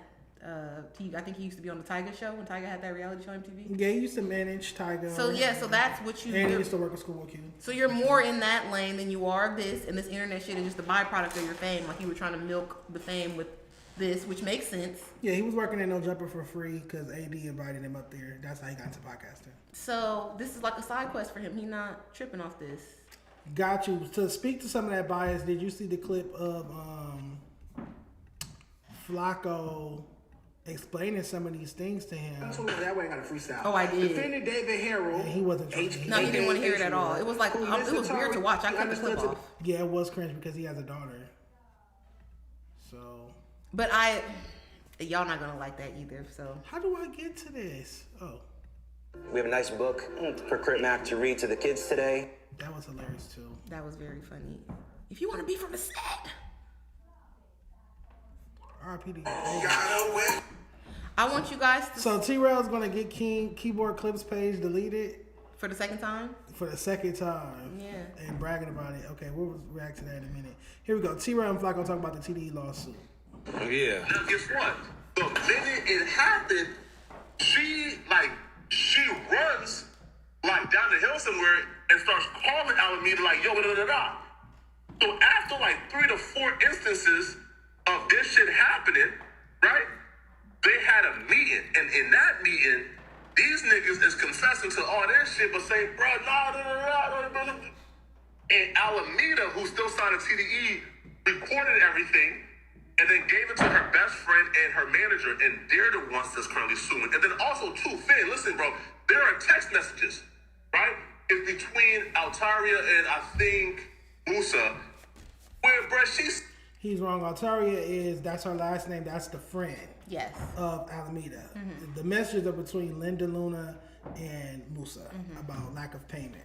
Saying, dog, like, can you pay me for my services I did? And in the text messages, he is hitting on her and not talking about any payment, trying to use the payment to something. Like, bro, nigga, T-Rail, if you read the full lawsuit, bro, listen, bro, you not co-signing none of this shit, nigga. Hold on, so niggas was trying to fuck. Is it anything with a nigga trying to fuck a female? Listen, bro, it's J Rock's like girlfriend at the time that Brandon sexually assaulted, nigga. How'd you sexually assaulted somebody by trying to fuck through text message or phone call?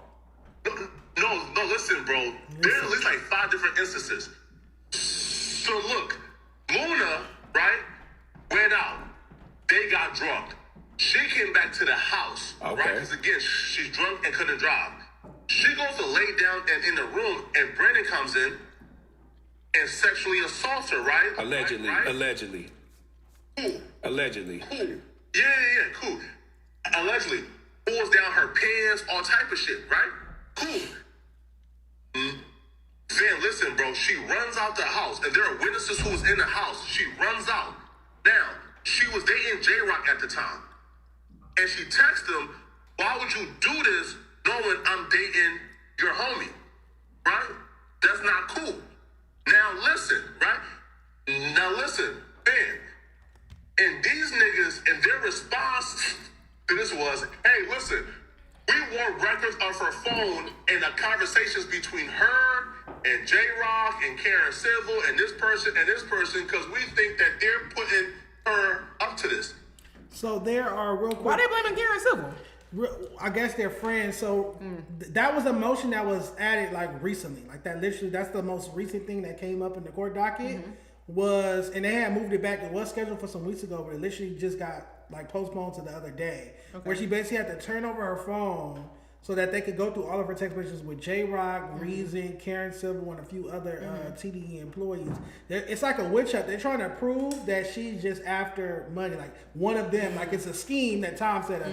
Like one of them is telling her, oh no, I want you to lie and say this, that, and third. Maybe they think Reason put her up to this. They think Karen Civil put her up to this. And it's like they just can't believe that their employee / the boss's son, Brandon, sexually assaulted her after getting drunk with her at Cheesecake Factory.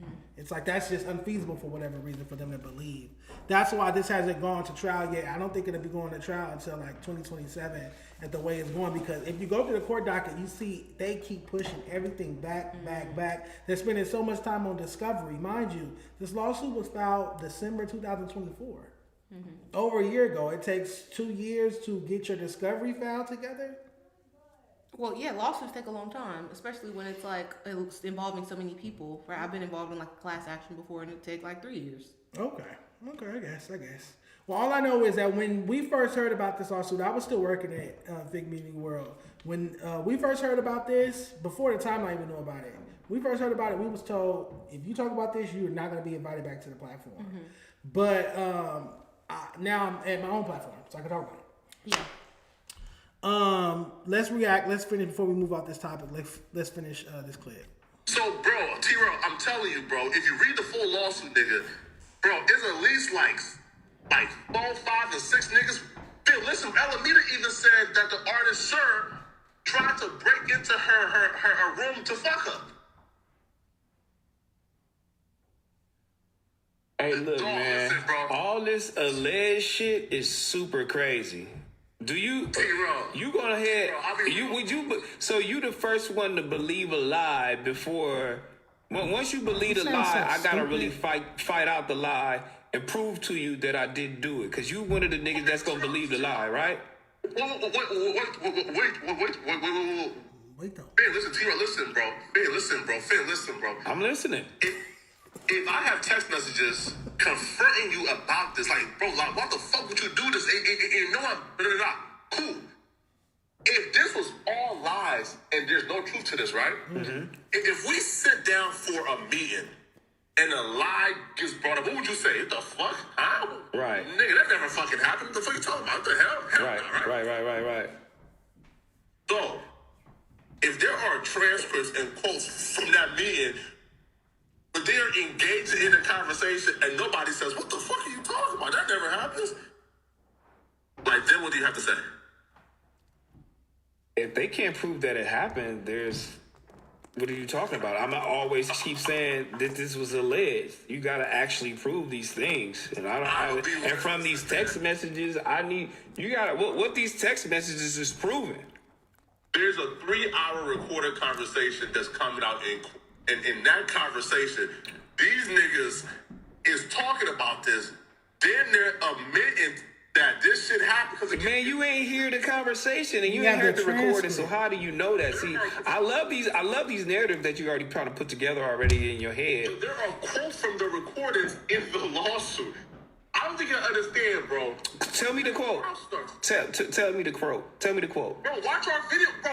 We went through this shit like last night, bro. Right? I was just finna watch it, motherfucker. You interrupted me. Yeah. But T-Row, I'll be real, bro. Y'all gonna look crazy defending these niggas when this shit go to trial, bro. Like, and let me be the first to say, no, they're not. Because this is regular nigga politics. That's why I hate it when people be like, oh, you have a daughter and blah, blah, blah. Niggas don't give a fuck. Everybody got a mama and they don't care. So you think that shouldn't play a factor? If you have a daughter, you shouldn't care about protecting black women if you're raising a black woman? Listen, I didn't say that you shouldn't. I'm saying that these men don't. Okay? Because even the idea that you got to bring up that you have one already shows your lack of empathy, your lack of seriousness, your lack of human connection and emotion. Because you have one too. It could happen to you. If I have to say that to you, then you're already out of the sphere of adult conversation. You don't have no empathy. You don't give a fuck. You should care even if you don't. Listen, everybody has a mom. Nobody who was hatched from an egg, Lady Gaga. We all have a mom. So anytime you hear about a woman being abused and your first instinct is to immediately defend the man or to be like in a non-belief stance is crazy. Or vehemently going against what has been presented as facts. For you to say anything other than, look, I don't know, I wasn't there. I don't know, I wasn't there. Is like, you don't give something a fuck. nonpartisan to it. Nonpartisan, because that's all you can do. Look, if my homie get caught in some freaky shit, I don't know, man. I ain't got nothing to do with it. I wasn't there. Every time I seen the homie, he was cool. I never seen him on no weird shit. I never seen him, but look, if that's what they talking about, that's what we gonna see. We gonna see what them people say about him. I don't know. For right now, he's still the homie. Y'all not even doing that. Y'all want to be on the fake news side of the game, and that's why Flacco was saying when this comes out, y'all gonna look crazy, and no, they won't, because who's gonna hold them accountable? Other men who feel to have the same politics? No. That's a good perspective. Let's get serious here. That's why I hate when y'all act fake outrage about shit, because y'all don't give a fuck in real life. So moving forward, before we end this, what is the solution? Do women stay out of these spaces working with these men in this entertainment industry? Do they work in only women only, get a woman only label? What's the solution? How do women prevent being sexually assaulted by men in the hip hop industry? I don't want to make it that it's the women's fault, because that sounds crazy. But as a woman, you have to care the most about yourself, and you have to treat yourself as the most prized possession on the planet. Your self-preservation got to be on 100,000. That's why the niggas in here that's talking about Tam, self-hate, this, that. No, sweetie, my self-preservation is just on the highest setting, and y'all not used to seeing that on bitches. I'm not getting in no situation where I'm living in a house that niggas got keys to, ever. Okay. I don't care what dream we're chasing, what's going on. You can't give me, y'all are rich, you can't give me no apartment. Yes. You can't give me no, I work here. Why do I gotta live in a trap house? Yeah, this ain't making the band. This is not a reality show, ain't no other people in here, what the fuck? It don't make sense. I don't even got a back house that I can have a key to. I gotta live in the house with them. Yep. Like we on College Hill. You're the only female artist that I know for a fact that SZA and Dolce wasn't living there. Listen. So we're already in a fucked up situation. Then, and that's for Alameda, who I love, who I met in person. She was very sweet, very gorgeous. Does not give niggas the right to want to sex play her, but I see what might inspire them. She does look beautiful. No. Okay. For the manager, again, I looked at her Instagram, beautiful lady, educated, all of that. You let niggas play with you. You think so? Because the moment that they stop paying you regularly, we could have ceased services, but you don't want to lose the opportunity, and you're hopeful and you believe, and women are already conditioned to take a lot of bullshit from people so you don't look mean, so you don't look bitter, so you don't look disagreeable. In this industry, it's easy to get a bad reputation. You don't want to seem like you're hard to work with. So you're going along with bullshit until this nigga thinks he could take you out to the Cheesecake Factory? Get the fuck out of here. I don't want to eat with you. You won't even pay me. Well, that was her brother who refused that. It don't matter. His brother that refused. Y'all got the same last. Get that debit card out. Yeah. Hit the finance department lady up so she could send that wire. Don't fucking ask me to go to eat with you, because in my mind, as an outside person, that's you already trying to butter me up for this nigga playing with me. And maybe I'm too ghetto. Maybe I was raised around too many hood niggas. Don't try to play with me. You want to take me on a date, but you don't got no money? Well, how you got money to pay for the Cheesecake Factory? You don't got money to pay for your artist staying in my house. Yeah. Get the fuck out of here with that. But listen, you want to be agreeable. You want to look nice. You don't want to fuck up your opportunity. I get it. But at a certain point, you got to stand up for yourself. And if it make you like a bitch, then you that bitch then. So you putting some accountability on the women in this situation. We have to be accountable. All the shit that happened to you was terrible. But all the way up to that, you had the agency and the choices to get yourself out of the situation with weak ass niggas. And because they had something that you may have wanted, or they had an opportunity, and that's what they do. They dangle it. You cannot let people play with you. And now this lady, unfortunately, is a cautionary tale. And when you let people play with you once, they'll do it twice, 3, 4, 5 times. Crazy. Shout out, but prayers and thoughts to all the victims of sexual abuse out there in this industry. That shit is never okay. It's never cool. Absolutely. Unfortunately, I have information about another TDE artist gang raping, another female label employee in a different instance. And there's also litigation around that TDE has been trying to hide. So they're not only facing one, they have other lawsuits regarding this. And so I'm going to be revealing that very soon, hopefully with academics. I'll be talking about the particulars and specifics with that. Shout out to Flacco for doing his TDE expose. He does want to do a part 2 because it's way more paperwork. We didn't go through everything. It's literally like 15 pages. So we didn't go through everything. So we're going to be doing a part 2 to that very, very soon.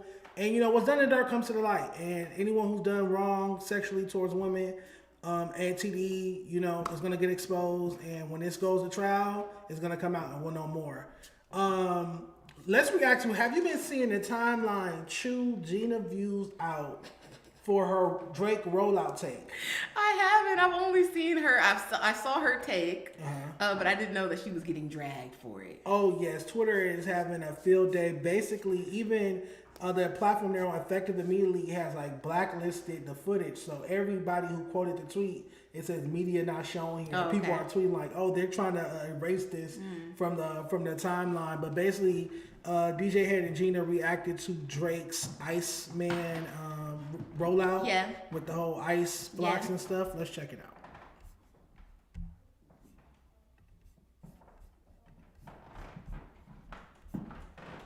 I just wish they would be still upstairs. Because they're like, it's so, I've never been this noisy.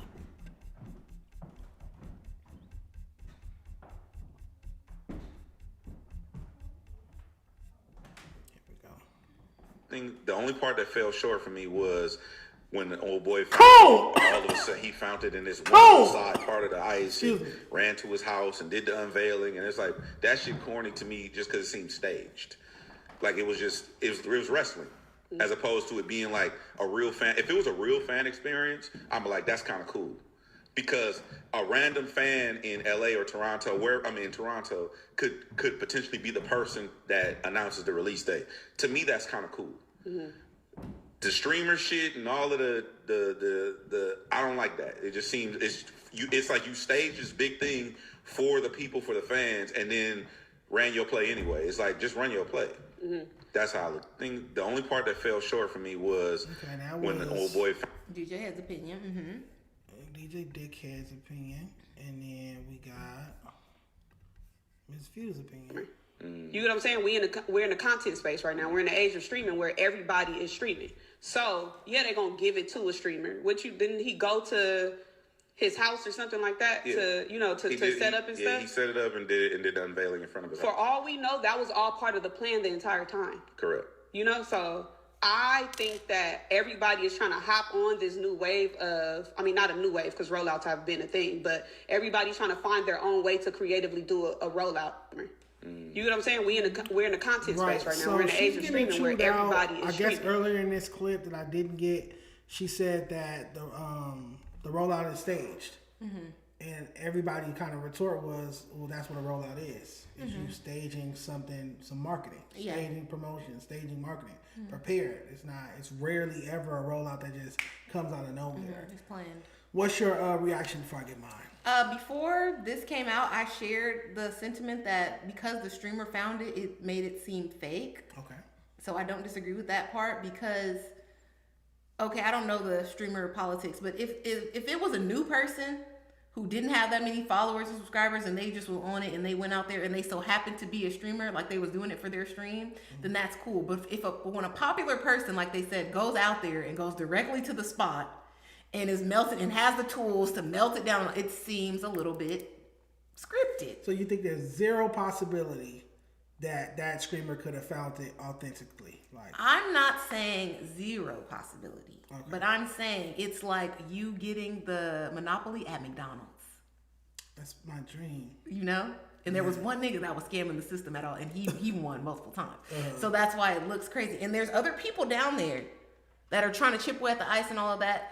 So it makes it kind of look worse that this guy just get on the top and in the corner and gets it right out. Could be a coincidence, but I get that line of thinking. I won't be obtuse. Yeah, that's all it is. It's sketchy. Is it brilliant with the eye sculpture? Yes. Is it a fan activity and activation to get people outside and wanting to do it? Yes. Okay. But also, did you make it too hard that you knew a regular person wouldn't find it and then you called in some help? And told them exactly after the fact? Because that could be possible too.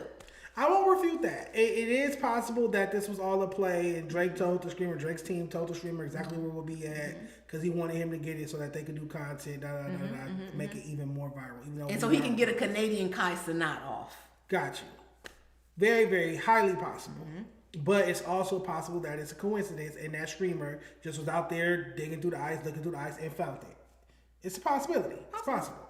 My reaction to their take is, how do you have time to do a deep dive on Drake's rollout, how Drake chose to roll out his new album release date, but you have yet to address the 55 page document, not even insinuating, with allegations against TDE and his $48 million sexual misconduct lawsuit. Now you being obtuse, because you know good and well that no people on the LA radio, nothing is going to talk about that shit, and you know it. So DJ Head is such a Kendrick dick writer that he won't do his job as a quote-unquote journalist and cover this $48 million sexual assault, sexual misconduct, sexual harassment, and doxing lawsuit filed against Top Dog Entertainment, which has updates every week. The court docket is updated every week with new motions and new things like that, new details, new discovery.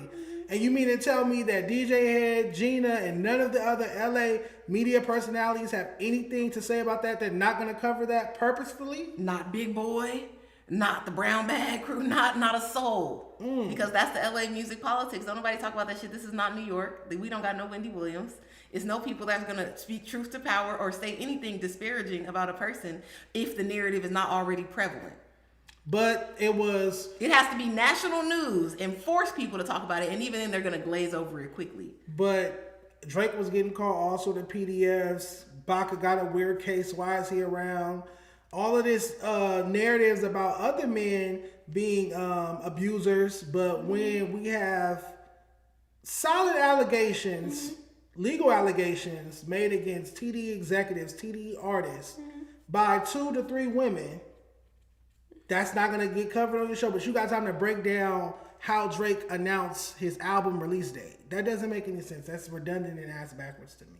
They're not going to do it. They won't even talk bad about people's terrible music. And you think they're going to cover this shit? Let's get serious. And second, I want y'all to stop bringing Kendrick name into this, because Kendrick is on PG Lang now. So you don't need to use Kendrick as an excuse for why you're not talking about certain things. Okay. That's a cop-out. It's not true. So it's not that. So then it's loyalty to TDE. It's loyalty to our side. We have gang politics overarching into everything. It's loyalty to our side. And until you get called out, convicted about something, and even then, niggas still... Hush. That's bias. That isn't real journalism. That's soft batch. It's Buster shit. This is not journalism, though. These are media personalities. These people not coming to you with no hard-hitting facts about no shit. They're not breaking no news. They're talking about the social media topics like everybody else. Okay, that's a cool distinction. I just think I will respect, because that's a huge narrative against Head. That's kind of why the show he was on, The Bigger Picture, got canceled with him, Elliot Wilson. Shout out to Elliot Wilson and Jeremy Heck. That show got canceled because they would just glaze Kendrick every week. They could never be objective when it comes to Drake or Kendrick. There's always just Kendrick's to go, dub Kendrick, Drake's a PDF, Drake's a this, Drake's a that, disparage Drake. And that's an unfair bias, clearly, and that's why that show got canceled, in my opinion. So I think I would respect, not just Head and Gina, I think I would respect all the LA hip-hop media people if they covered these sort of real things. It'd be different if this was just some hearsay. This is a court document. Log into the county courthouse website and pull up the TDE lawsuit and do your job as a journalist and cover it at some point. Yeah, but these aren't journalists. DJ, it's in the name, DJ. He's not going to do nothing that's going to fuck up his opportunity to DJ places, to play people's music, to get people's music first. So he wants to be at the pop out when they do another one in 10 years, when Kendrick needs some more West Coast rappers. Listen, not even just the pop out, but it's the interweb like a Rolodex phone book. I'm not gonna piss off nobody in this Rolodex in case I need something from them. That's why they don't talk shit about people's music even when it suck. Because just in case they come out with a hit, I want to be able to break it. I want to be able to be at the events. I want to be on the PR list for the free shit. I'm not saying nothing about these people. I do have audio of Gina Views telling me years ago, she said, when I put out the verse report card, I remember her telling me specifically, she was like, I think a lot of these LA rappers' music is boof through the roof. I think it's ass. It's hot ass. But it's not for me to get on here and say it. And I'm like, so what is it for you to do then? To get on here and say it's good, or just tell me? Just to ignore it like everybody else do? All right, Tam. Speaking of which, did you see the video the Jamara chick dropped? Jamara. Yes, it's going viral. Academics reposted it. She gave her whole critique on the LA hip hop scene, including the podcast and media, as well as the music. And like I said, Academics reposted it. Disappointed in LA. Somebody got to tell me what's going on, because I thought the West was up next. I genuinely thought the West Coast, LA, Los Angeles, California would have the next wave in hip hop after the pop out. Niggas were supporting each other. I mean, when you get people together like that, that ain't no shit that you let die. But see, this is something Jason Martin even talks about. Ecosystem. Niggas don't actually have a genuine ecosystem, and maybe that's the problem. Let's talk about GNX first. I played GNX for 2 years straight. You got fucking AZ Chike with the fucking craziest verse. Let me FaceTime my op, bitch. I'm up the street telling Peso did it, so niggas are intentionally saying names. Then you look after. People are saying, oh, AZ got signed to Warner, Lefty got a Grammy. What the fuck does that mean? Like, oh, okay, so a nigga's on the shelf and a nigga hit his peak. Two niggas made it out of all the artists you niggas got. Then let's talk about the media. You got Head and Gina. You have fucking Figmunity. You got Community, AD Pun. The personalities go crazy. You got artists there. You got a platform. But none of you niggas are talking about shit. You got fucking 80 and Pun, and that's what drives me crazy. These niggas they're so funny. They have so much personality, but like nobody has a stance, so you're not worth listening to. And that's why damn near Dejon can take off, because he has a stance on something. None of you are standing for nothing. Maybe that's an issue. Niggas got too many relationships, so you can't really like have a stance on nothing. The Power 106 play is extremely dope, but again, like, what is all of this worth if like you're not like a then of course we can't ignore the fact that fucking the Drake and Kendrick shit took over like literally all of the damn topics. Shout out to Jamara, man. She went on a rant for like 10 minutes. Academics proposed the whole thing. Was there anything in there that stood out to you, Miss Tam? The number one thing is there's a lack of an ecosystem, and I can't stand it that, and this to me, this is hood nigga politics. That y'all think because we all came to a concert that this is gonna do some shit. Are you brain dead? That's like people going to church thinking that they get back to the apartment and God is gonna pay that rent. It doesn't make sense. It doesn't make sense. You came to a concert and you got on the stage for 35 seconds or whatever. And they put the camera on you and pan past you. And you thought that was going to do something for you. Now, it could have if you had anything popping back on the home front. But you didn't. You didn't before you didn't when they text you about the pop out. You didn't on the car ride on the way there. You didn't when you was getting your fit together for the event, because I know how you LA niggas give it up. At none of that time would you think about, oh, I need to go to the studio and make some fire. Y'all care about the look. Y'all care about fame adjacency. Y'all care about all the same shit that the media personalities care about, which is why they're not saying nothing. But it's blocking y'all from actually going to do something, which is rap. Make a song that we can sing along to that doesn't fucking hurt my ears to play. I don't want the baby. You didn't have to do him like that. I'm sorry. But give me something that I want to hear longer than the TikTok 16 seconds.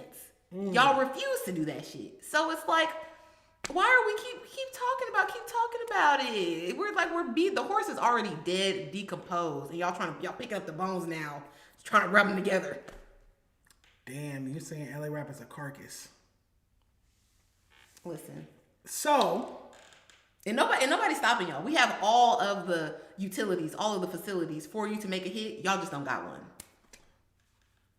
With that being said, my takeaway from what Ms. Jamara had to say was how no one besides Dejon Paul has a stance. Because I really can't think of other media personalities out here on our hip-hop scene that actually have a bona fide stance, whether it's you artists need to improve and make better music that makes it past Arizona, or whatever other stance. I just don't hear any stances. I just hear a bunch of cheerleading. West Coast, we the best, West Coast. If that's your stance, I guess it is. I also love how she pointed out how all these media personalities are kind of lackluster when it comes to the topics. And I do like that she called out 80 and Pun, because I was a huge fan of Community. I don't know if you ever watched it. to be a huge fan of Community, but lately the show's been Come On Pun, Come On AD, Mondays and Thursdays. I used to watch it religiously. It's been a long time since they've been hitting. Those episodes been hitting for me. It's just like you guys just sit there and crack jokes and talk about your favorite taco spots and you get what I'm saying, like stuff like that. It's like I don't know what you guys got to do, but take a stance. Take a stance on West Coast hip hop. Have a stance. Don't be afraid to piss people off. Listen. That's what I'm getting. I'm getting that our LA media personality sans Dejon. I know that's my favorite thing to do. But it sans me, it seems like all you guys are like walking on eggshells. Like, say something. To be in this space, you should have something to say. So shout out to Jamal. And that's why Charlemagne will always be Charlemagne, right? Because even though he's toned it down and become a little bit more palatable in his later years, as he should, people love Charlemagne because he was going to be honest. Whether you agree with his opinion or not, he had a stance. He was going to be honest about it, and he wasn't going to back down from it, even if the person came and was sitting in the room. Sitting right next to him. Listen, the song is weak. I see it's doing numbers or whatever, but you could do better. Nah, that ain't it, y'all. That ain't it. Listen, but people refuse to do that because, and like another thing that I have gleaned from Charlemagne is you can't be these artists' friend. No. If you're their friend, then you automatically gonna be biased because you care about your friend, you care about how they feel, you care about their success. So even that is not gonna let you get in public and say the truth about the song because you don't want not even just their feelings, but you don't want to hurt their income. And that's what's going on. If you have a vested interest in this person's success, you're not a good reporter. I agree. That's why I don't become friends with these rappers as much as they try. I don't know what it is about me that makes people think I'm friendly. Really not, but whatever. Because I know at any given time I have to be able to give you an F. I have to be able to give a project that you worked months and months on a flat F if need be. And I can't do that if we're buddy, friend. Listen, and there's people that I support, right? Like a good example would be Lush's new artist, Serio. Make sure you go stream Serio's new song. I seen the video that he was in. At first, Instagram is just playing, so it's out loud. And I'm like, oh, that's good. That sounds good. Like, I liked a couple of the bars. And I look at it, and he has a damn balloon in his hand. So I got in that inbox immediately. Serio? Nas. Oh, Lord. I said, Serio, you could be one of the best Latino rappers that we got out, but not if you own drugs. Yeah. Like a goddamn crackhead. Yeah, don't do... Put the drugs down. Don't be Dodie Six. Put the balloons down. Please. And I sent him the Tyra Banks meme. We're all rooting for you. What did he say? He said, okay, he's like, I feel you now. I'm gonna keep it only weed. I've been talking to Lush about it. Yeah. I told him, you make me want to. I told him, every time I see you doing drugs, Serio, I want to learn how to fight and beat you up. Lush, you're a bad fucking influence on your art. Lush, no drugs for Serio. Let's see. I wanted to react to. Did I send it? I didn't send it, but it's on Keyboard Clips. Hit a J3 finesse Aiden Ross. Random. Very random. It's gonna be that orange. Hey, Hellcat in the chat. Hellcat in the chat. What's up? Hellcat's pulling up to the show soon. She is, to get all you po-ass niggas lined up and in order. Oh man, it's not on here. Let's go to Yazzers. Also, speaking of Hellcat, I love that she took accountability in her beef with Charleston White. She made an apology video. She apologized to Charleston White? Yes. About what? About they had an interaction because he said some shit in Hellcat. She said the po-ass niggas in the chat. They made her feel like he was talking about her. I guess he was speaking in general. So she apologized. So W Hellcat. Shout out to Hellcat. Can't wait till you pull up. We got a lot to talk about. We got a lot to catch up on.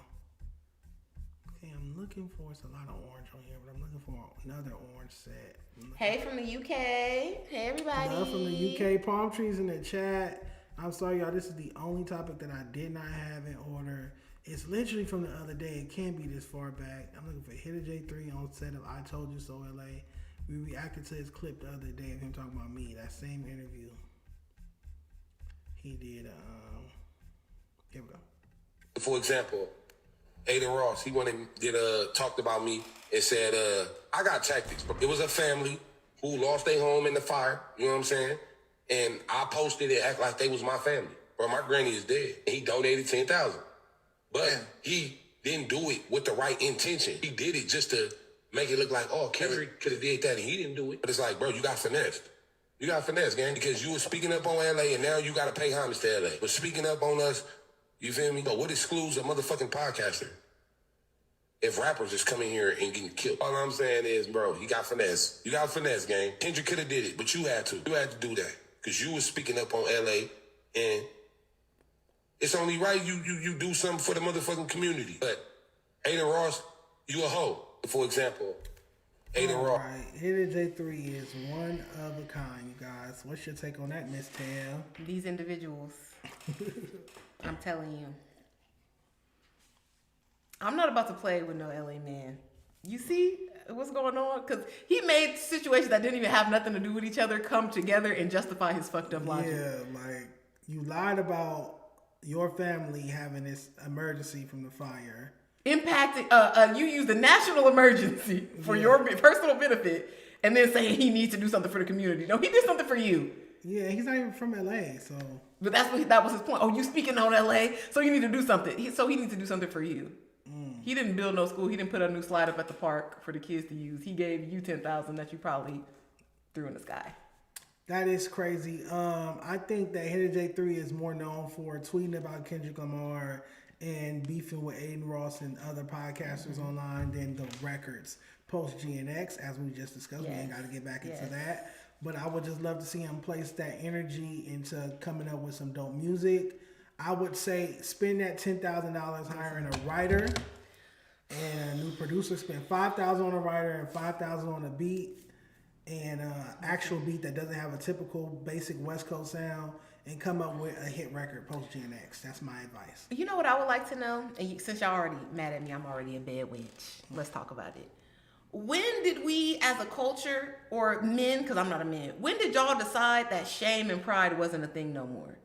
Because you're a grown man on the internet bragging about finessing another man like an OnlyFans girl out of 10,000. He's a multimillionaire. That 10,000 was like a 20 to him. That's why he so frivolously threw it out to make some social media content about Kendrick. It was negligible to him. It's gonna be tax deductible too because it's a fucking donation. When did we start to get like, oh, it's cool to talk about that and to act like you, because you shouldn't be on the, like if you're up and you're a rapper and you're this and that, shouldn't 10,000 be changed to you too? Like, talk about it. I'm just saying, I'm not on Aiden Ross' side. I think he's a racist and he'd be doing a little clickbait shit, little 4chan shit. But to be on the internet laughing and making it seem like you did something cool because it's a dub, and you used the sad story to do it. You lied. It's like, that's Hidden J3 for you guys, man. I don't have too much to say on it. He already negative for attention. He already threatened, unaliving for the podcasters because we ain't no different than the rappers. So let me take it back. My bad. Back with it. If anything happened to me, y'all know who did it. All right. Did you keep up with this Heem Beezy story? Heem Beezy said he was. I've seen it on Twitter, but listen, I've been on Twitter for so long. I don't be believing people when they say they get hacked. No, he got exposed early in the week. No Jumper posted. He got exposed for DMing, trying to book a bunch of girls. No. Oh, the tranny? A yearner. I'm calling them yearners now. A yearner? Yearner mean?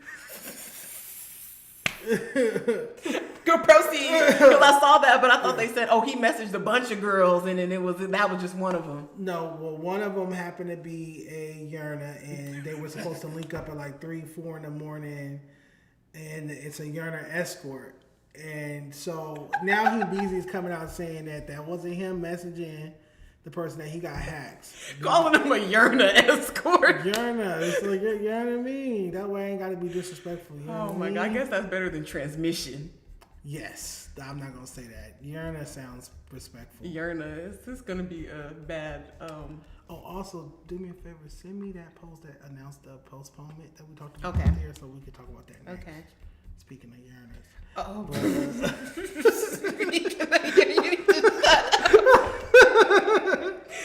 tired of you. All right, so Heem Beezy posted these things clarifying that it wasn't him. He said 5K for Heem Beezy account back, #hacked with a bunch of numbers. So I guess this person is supposedly trying to extort him for his Instagram page. Okay, Heem Beezy, I won't do you like that. I am the one trolling, texting these girls like I am you. I just want to be just like you. But 4K for your password and we have a deal. Pictures deleted next. And if interested in fake iMessage, Instagram, TikTok, Facebook, and Gmail, hit up Hacker Demon 5K. I can make XYZ of your favorite rapper. Guess who's next? So, do you think that this is Beezy making these own messages up to cover his ass on some? What did Offset say? I like balls. I miss my grandma. And then he tweeted like, "I like balls in the face of someone he got hacked." Yeah. Or do you think he really got hacked and there's someone extorting Beezy for money to get his Instagram account back, and that person was DMing the Yerna themselves? Listen, anything is possible these days on the internet because our brother Matt Barnes got in an extortion situation with an AI from the internet. So I remember that. So we know that the men are out there horny, is blinding them. They can't see through a plain scheme. So I don't know if either Beezy was up late at night in the goon mind state and was just hitting up all these bitches, seeing who whatever responded. He just so happened to slide up on a transmission or a Yerna. We don't know, or we don't know if he was hacked, perhaps by a bitter ex, somebody that he didn't pay, a former social media manager, whatever, and they did this because they knew it would hurt his image. We don't know, but the fact is, the Yerna was contacted. Somebody hit up the Yerna. So when I went to the Yerna's page and I saw all the other LA rappers in the likes and whatnot, I said, "Dang, screenshot." That's why my memory is full. That's why I don't have no memory left in my phone. Dejon does not have memory to record our promo video because he's collecting Yerna documents to later expose people. Pause. And I'm collecting just in case. I would never just put it out there. You would have to disrespect me. You would have to disrespect me, call me a gay slur. And I'm going to be like, well, you gay too. Yeah, pot calling the kettle black. That's the only time I do it. Y'all never see me just out somebody off the strength. I'll never do that. Serious question. When this happens and you expose for expose, like you disrespecting me, I'm disrespecting you. Are you judging them worse? Like they're freakier than you in their gayness because they're fucking this invention. No. And you just like regular dudes. Sin is sin. Fair. Your sin is no better than my sin. Y'all know that song. So it's like sin is sin. All I'm saying is that's like somebody calling, say a person snitch and somebody's calling them a snitch. And then you find out that person got paperwork. It's like, bitch, like, what are you talking about? If I'm gay and I find out that you are not only gay, but you're fucking... Yernas? Listen, you're gayer than me. You're freaked out. You're a sicko. You're more freak. I'm not going to put sick on it. You're more freaky than me, but I'm not going to say you're gayer than me because... Yeah, because you're trying to hide it. Is it steps to gayness? Like, a gay report card. Smack gets an A. Shout out to Beezy. It's really your business. Whoever you want to DM on a late night and buy pussy/booty from is your business, brother. All you need to focus on is going to the studio and making some better music because Beezy music is trash.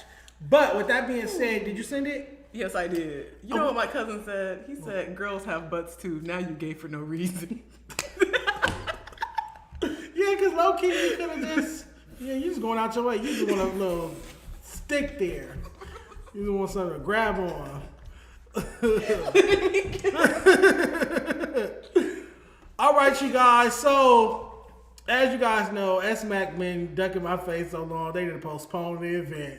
This, what was it, Saturday, May 2nd, I was supposed to be hosting the Mid to the West Festival at the, how do you say it, Adelanto Stadium with RJ, G Perico, Skilla Baby, Peasy, Ash Bash was going to perform. A bunch of other artists were going to perform. I was hosting, but S-Mac was hosting too.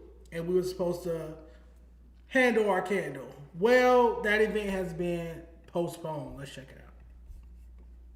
So this is from my friend, Open Book with Cece. She's also a media personality, and she was going to host as well. On her page, it was posted that the event was postponed 4 days ago. She said, Mid to the West Fest has been postponed until further notice. Please don't ask me anything I don't know. I'm just passing a message along, but save your tickets because it will be right back.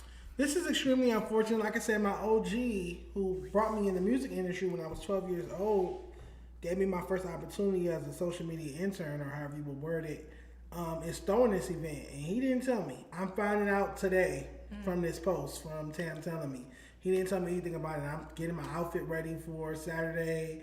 I sent our logos over. Our logo was supposed to be on the media backdrop. Okay. I was going to interview artists backstage and then introduce not everybody, but I definitely wanted to introduce Ash Bash, introduce RJ, introduce G Perico. I wasn't interested in introducing Detroit rappers or nothing like that. But certain LA artists, I was gonna, because I had a favorite one and he's known me since I was 12. He knows my mom. Yeah. I was going to ask him like, okay, these are the artists I want to be like coming to the stage. Yeah.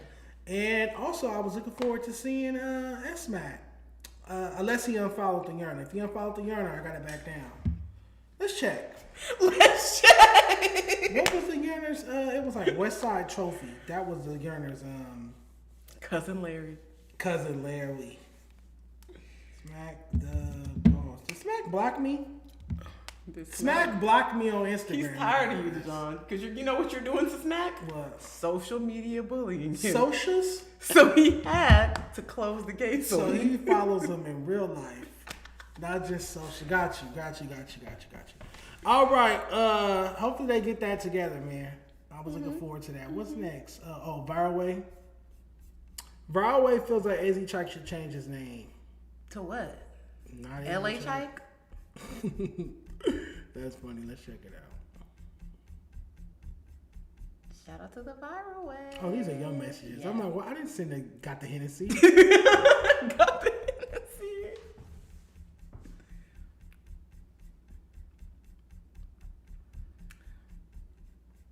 Boom. AZ Chike, I just never saw. I think Cuz got to change his name. I think AZ Chike got to change his name. Like, no disrespect. What the fuck is a Chike? I just don't hear nobody saying, hey, turn that Chike on. Like, it don't pause. It don't roll off your tongue smooth. Like, everybody like DMX, Nas, Snoop Dogg, Jay-Z. Like, niggas had names. Scarface, Fabulous. Like, all the legends had names. Like, damn, cuz, like, AZ Chike, like, that shit just don't ring, cuz. Gotta come up with something else. What the fuck is an AZ? Like, are you from Arizona, cuz? Like, I'm not even clowning, cuz. This is real shit. Chike, like, I don't even want to turn it on because it say Chike. Cuz gotta go reinvent itself, like, reinvent that name. It's too much. All right, how do you feel about it? And real quick caveat. Someone reminded me that Mr. Viral also went off on you for your disposition. Yeah, I forgot about that, but we don't have to react to it. It'd be like that. Yeah. AZ Chike as a marketing person is not the best. Like, it don't look good on a t-shirt. It don't look. But I also am of the mindset that a hit changes everything, and a hit is what makes a name cool or slang or whatever it is, because his fan base could easily be called the Chikesters, and it could be this and that. A lot. He calls them the AZ cult, not to cut you. That's ridiculous. We need some more catchy things. But a hit could change everything. And if he came out with a F&F, I'm sorry, I'm using girl examples, but if he had any type of Sexy Red level hit, the name wouldn't be an issue, because Sexy Red is also not the best name. So I googled it. Chike. It's an African boy name. It's Egyptian name. It means God's strength. Okay, so it has meaning behind it. Either way, this is not marketable. I don't think that it's not marketable. I think that he needs a hit. Oh, he needs a hit record regardless. You need a hit record regardless. Nobody don't care about your name, especially post DNX. And like I said, I heard great things about his album. His label A&R exec told me that. Got some big features on it, and it's coming out soon, but we've been hearing that for a while. But I think the worst thing about Chike's name is when people mispronounce it ass cheeks, especially when they're trying to slander him. That's what they call him on Twitter. By they, I mean like Draco fans and Sting Team fans and Drake fans that are upset that he was on GNX. Yeah. They just say ass cheek. And I have seen people honestly mistake it for that because of how it was spelled. He's a part of... I don't know if they're still together, but a group that was the That's AZ what I knew about. Yeah, AZ Sway, AZ Kilo, and AZ Chike. He's the only one that's remained. Yeah, he blew up. AZ Sway and Kilo, we ain't heard from them forever. So there's that. But yeah, let's see what the chat has to say before we move off this topic. AZ Chike is like, it's not the best, but it's not the worst. Yeah, this ain't ass cheek in the chat. Because this is like a 6 lakh situation. I hate that. I really hate that too. I don't like it. I don't like his name either. This is one of those situations. But it's some bad rap names, especially now. I feel like, and somebody tweeted me the other day when I put out that LA rapper list. They was like, why do LA rappers have screen names as rap names? It's like, is it they aims or what? Close the doors. All right, bet. What's next? Did you eat all your candy? No, I saved one just for you. Thank you. Spicy mango from Trader Joe's. Let us know how you feeling about it. Look at this, Adam. We got mango candy over here too, bitch. It's gonna be good. Promise you. That's so good. Trader Joe's, they got that heat, baby. How many calories is this? No idea, Dejon. I'm not counting calories. I'm saying I'm trying to get skinny, but I'm not doing nothing toward it. Summer gonna be here soon. It is. But you know what? I may not even have to put on no hoe shit. So I might be straight. You might be covered up. Her job me down. Now I'm gonna tell my pediatrician to kick my Ozempic up some. It ain't working fast enough for me. Pediatrician. Ain't that my doctor name? You were going to a grown man doctor now. Yeah, don't we all have pediatricians? What are you talking about? That's for when you're a child. I kept my same one. I got a fucking pediatrician. I go to the podiatrist and that's what we talk about. Look, I'm only losing weight around here. I want to lose weight around here, so they need to kick this shit into a higher gear. I'll burp more. I don't give a fuck. I was gonna say when you first got on and you said it was too strong. Now you're like, they gotta kick it back up. Y'all should see me. I'll be over here burping, try not to burp in this young lady's face. I'll be like, oh yeah, shoot me up. Shoot me up. Shoot me a $1,500 for plug talk, Tan. That ain't enough. That's crazy. $1,500 is like a day rate for a Vegas prostitute. I'm not doing it on camera. I'm not even doing $1,500 for plug talk. That's crazy. Now, what's the news on your 20 view? Oh, you can't do it. You can't. The 20v1, I have not heard from the organizer, but I did agree to do it. I think they was trying to get together the money. And you know, when you talk about money, things get quiet. Yeah, damn. Oh, they wanted you to do it for free? For the free ski, that's on your own damn channel if you're going to do it for free. But all right. I did. I requested all whites. No, I'm joking. They gonna flip it. Now you're in the Reddit. Already in the Reddit. Who's going? They swear it's me, but it's not me because they be clipping us, posting us on the Reddit while we're still here. Prestigious Al. They keep telling them. I be seeing them in the thread like, "Oh, shut up, you mook. We know it's you, mook. We know it's you." Dejon's like, he be clipping while I'm here. Yes. You can see my hands. Like, all right, Frosty. Last LA rapper topic. No, it's not because Vince Staples is technically an LA rapper.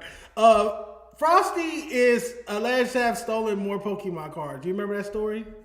I saw the video or the post, whatever, today on No Jumper. I'm like, why are you stealing? He's back again. This is like his second, third time. Is he like a Winona Ryder type? He just liked to steal? He got the money, but he liked to steal? I think so. That's going to be my theory. So Papa Joey's Collectibles posted, you guys can't see the bottom, it says theft alert, $2,000 plus stolen from Papa Joey's Collectibles. Help us identify these individuals. Stealing in an Erewhon hoodie. In an Erewhon hoodie is crazy. I didn't even know they made those. That looks like Fear of God. It's crazy because he literally just posted he went gold after 9 years. He did. Finally went gold. Is this? I don't want to say that. Frosty the Snowman. Is this Sus, former coworker? Yeah, they used to make music together and be friends until a dine and dash / they shared a bitch and they fell over. It'd be nasty like that. I would love to hear what Sus has to say about this Pokemon card situation. He can't say too much. He finna go to jail. Shout out to our brother Sus. It's like Spider-Man. Yeah, shout out to Sus. Spider-Man. And before Sus, before you go to jail, you gotta tap in with me and Flacco because you know we had a show together, the Monday show. Here we go again. Yes. So we only had 2/3 of Here We Go Again. So next Monday, Sus, you need to hop on a Riverside streaming app with us. I'm gonna hit him up. Okay, y'all. And he needs so the three of us can reunite for Here We Go Again. And bring it back because we was doing over 100,000 a week. I don't care what nobody says. It's one of the best shows, most successful shows in No Jumper history. We had over 100,000 every week. Shout out to Sus, baby Sus. Shout out to them. The whole family, the Gerbs. Vince Staples, let's get to it, man. Did you hear his Vince song Blackberry Lemonade? Is it? Okay. The song, I like the rock and roll, punk rock type vibe that he's back on. I know he had that originally when he first came out, when he was a part of the Mac Miller group. Yeah. That they were doing stuff. He started out alternative, and he was an Odd Future affiliate. So, yes. Yeah. So I always loved that. On brand. And this, I found out about Vince Staples like during my Macadelic era. So it's like, okay, cool. Rest in peace, Mac Miller. Rest in peace, Mac Miller. Also, the video was extremely cinematic. When I was watching it, I was thinking, Vince, my brother, this is why they canceled your Netflix show. Let's check it out. Blackberry Marmalade. I'm sorry, I said lemonade. He's in independent now, so I can play this. Ooh. Yeah, he got all his deal with Def Jam and Mottown. Good for him.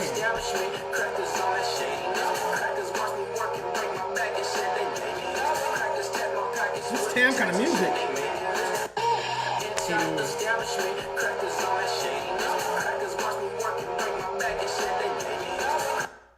Okay. Let me see if I can find just an all-out just clip of it. Because in the video, why I said that this may be why Vince no longer has a show on Netflix, because Too Black, Too Strong. He's given a lot of pro-black and just cultural commentary about things that the whites don't like to acknowledge.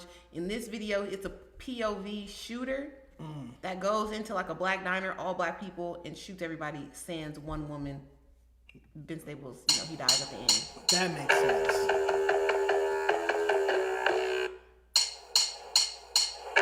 Oh my God, can I just get a full clip of the fucking video? You have to go on Twitter. But maybe this one.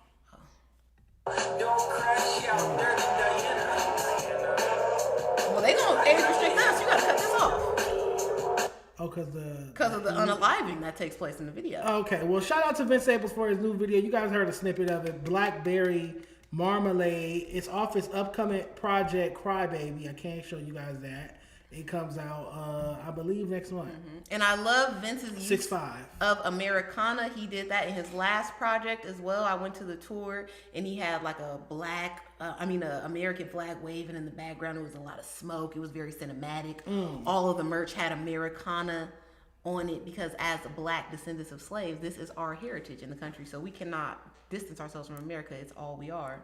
So you see how Vince Staples didn't just drop it, going to a gas station, shooting a video with a bunch of his homies, or posting on this blog, gang banging, talking about being a crip. I put that on the gang, or he's not making some left cheek, right cheek, lights on, lights off song. He's putting out real art. Now, is this something that I want to play in my car over and over again? No. But it's still, I can respect the disposition of him trying to have a message in his music, talking about something, and then using a different sound. It's not a typical LA rap beat.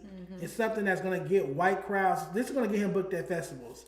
This is going to get him touring. This is going to get him performing in bigger venues. This is going to get white people listening to his music. And it still has a positive pro-black message. Someone in the chat said, what the hell is marmalade? It's like a jelly or jam. Yes.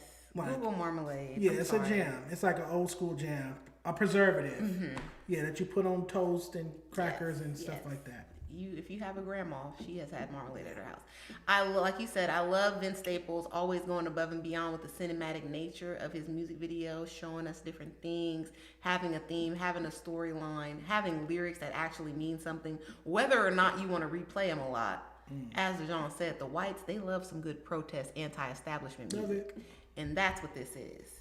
He is following in the vein of a Kendrick Lamar, because what I think a lot of black artists don't understand is they try not to do too much because they don't want to alienate a certain audience. But when you understand that there is an audience, you have to go all the way black, be all the way your most authentic, and then the others are going to fuck with that because you're just being so real, so honest. And the people that gravitate to that raw, hard, unadulterated truth are going to like that. It's when y'all toe that middle of the line, that's why you're not making no noise. I think when you're putting together a project, though, it's nothing wrong with having a single for the hood or a record for the hood or two. I feel like you could find a even if it's the bonus track, I think that'd be something fun. There's nothing wrong with, and vice versa. If I make a project and I'm in my hood era, I can still make sure I have a commercial white-leaning record so that I can get them sales too. I think it's a science to that. And you just got to be able to sequence it where it won't like throw off the entire project. Whether you hide it at the end or you put it somewhere in the middle or you put it after an interlude or something.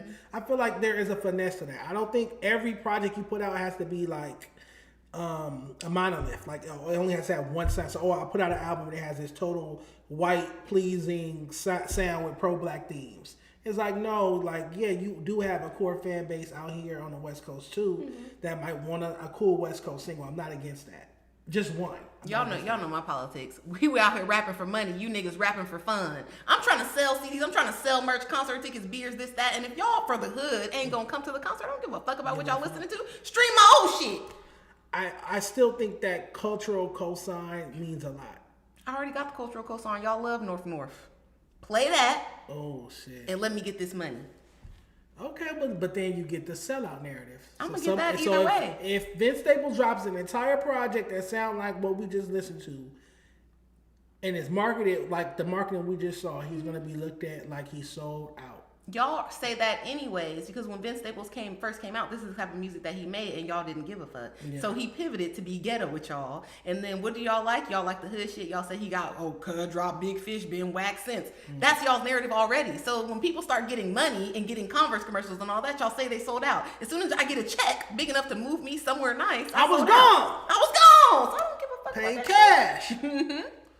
All right. Did you see Dr. Dre and The Game link up at Nobu on Game's son's birthday? It seemed... What the funniest tweet I saw was when you see your homie out and you feel forced to say what's up. So, you know, this, I would have been like, no, don't say hi to Kanye. Have Kanye say what's up to your son. And it's the son, I think his name was Justice, if I'm not mistaken. It's the same son that was on the cover with him. So it's like Harlem Karan Taylor? One of them. I know he has Justice and then Harlem. Okay. And then he has a girl. Callie Dream. Here we go. Good to see you. Birthday boy right here. What's up? Happy birthday. Doctor's advocate, baby. Documentary, baby. All right. Yeah, man. Good to see you. That's perfect, man. Happy birthday, big dog. Happy birthday, fam. He also brought his son a car. We about to do the ultimate delivery, birthday surprise, the Game Sons. Nobu here in Malibu, so there's no idea. Let's see what happens.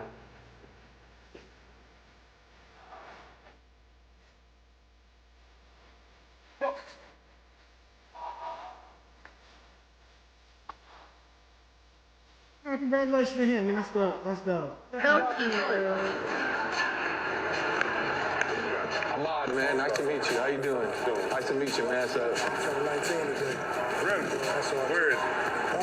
Man, what's up with you? How you doing, my man? I'm good. How you doing? Y'all niggas look just alike. How you doing, man? Good, man. Good to see you. Birthday boy right here. Oh, see, they made him say what's up to a lot of people. Yeah, Dr. Dre, you can take 2 minutes to speak to my kids. Yeah. If you feel me, we worked together. You made my debut album. I used to be signing you. You made some money on. It's not, let me stop. It's not like Game flop. Game sold 5 million copies on his debut album just in America. Yeah. So, nigga, I made you some money. You can take 2 minutes. You ain't gonna sit here all day. Yeah. You can take 2 minutes to say what's up to my kids, because that's gonna mean a lot to my kids. Like, I made fucking Dr. Dre today. If anything, The Game was a part of the wave that stopped Dr. Dre from being associated with being a sellout for all his work with Eminem. Yes, and 50 Cent. Yeah, like he came at that perfect time to be like, I'm still LA, He was of service to Dr. Dre, was mutual, because the narrative was in hip hop, you went to Detroit and signed this Michigan white boy and put him on sold more records than any other rapper alive. Yep. And then you went to New York and got this East Coast dude and sold more records than any other rapper ever before. So what are you doing for the West Coast? The West Coast had had a superstar since Tupac.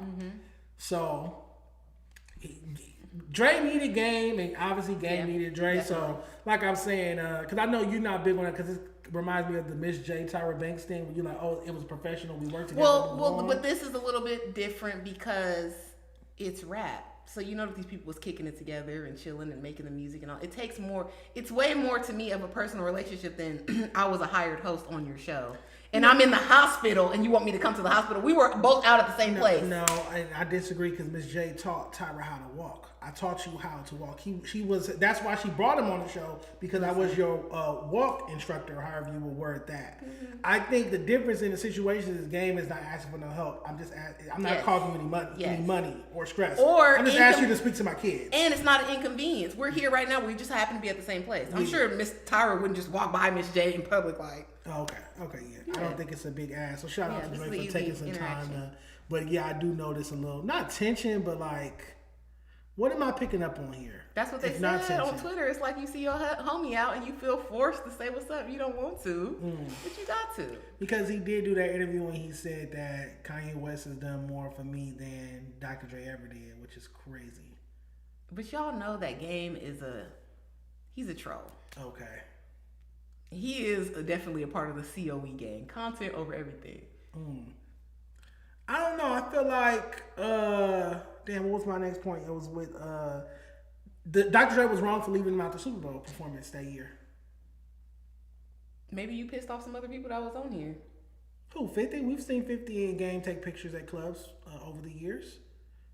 Okay, but allegedly, they didn't want 50 up there either. Eminem made the call for him to be a part of it. Well, Dr. Dre should have fought for the Game. I feel like you had all your other monuments artists. Kendrick Lamar, you got number one record on the pop charts with Mary J. Blige. What was Game gonna do? Hate it or love it? Yeah. Okay. Because One Blood is not befitting.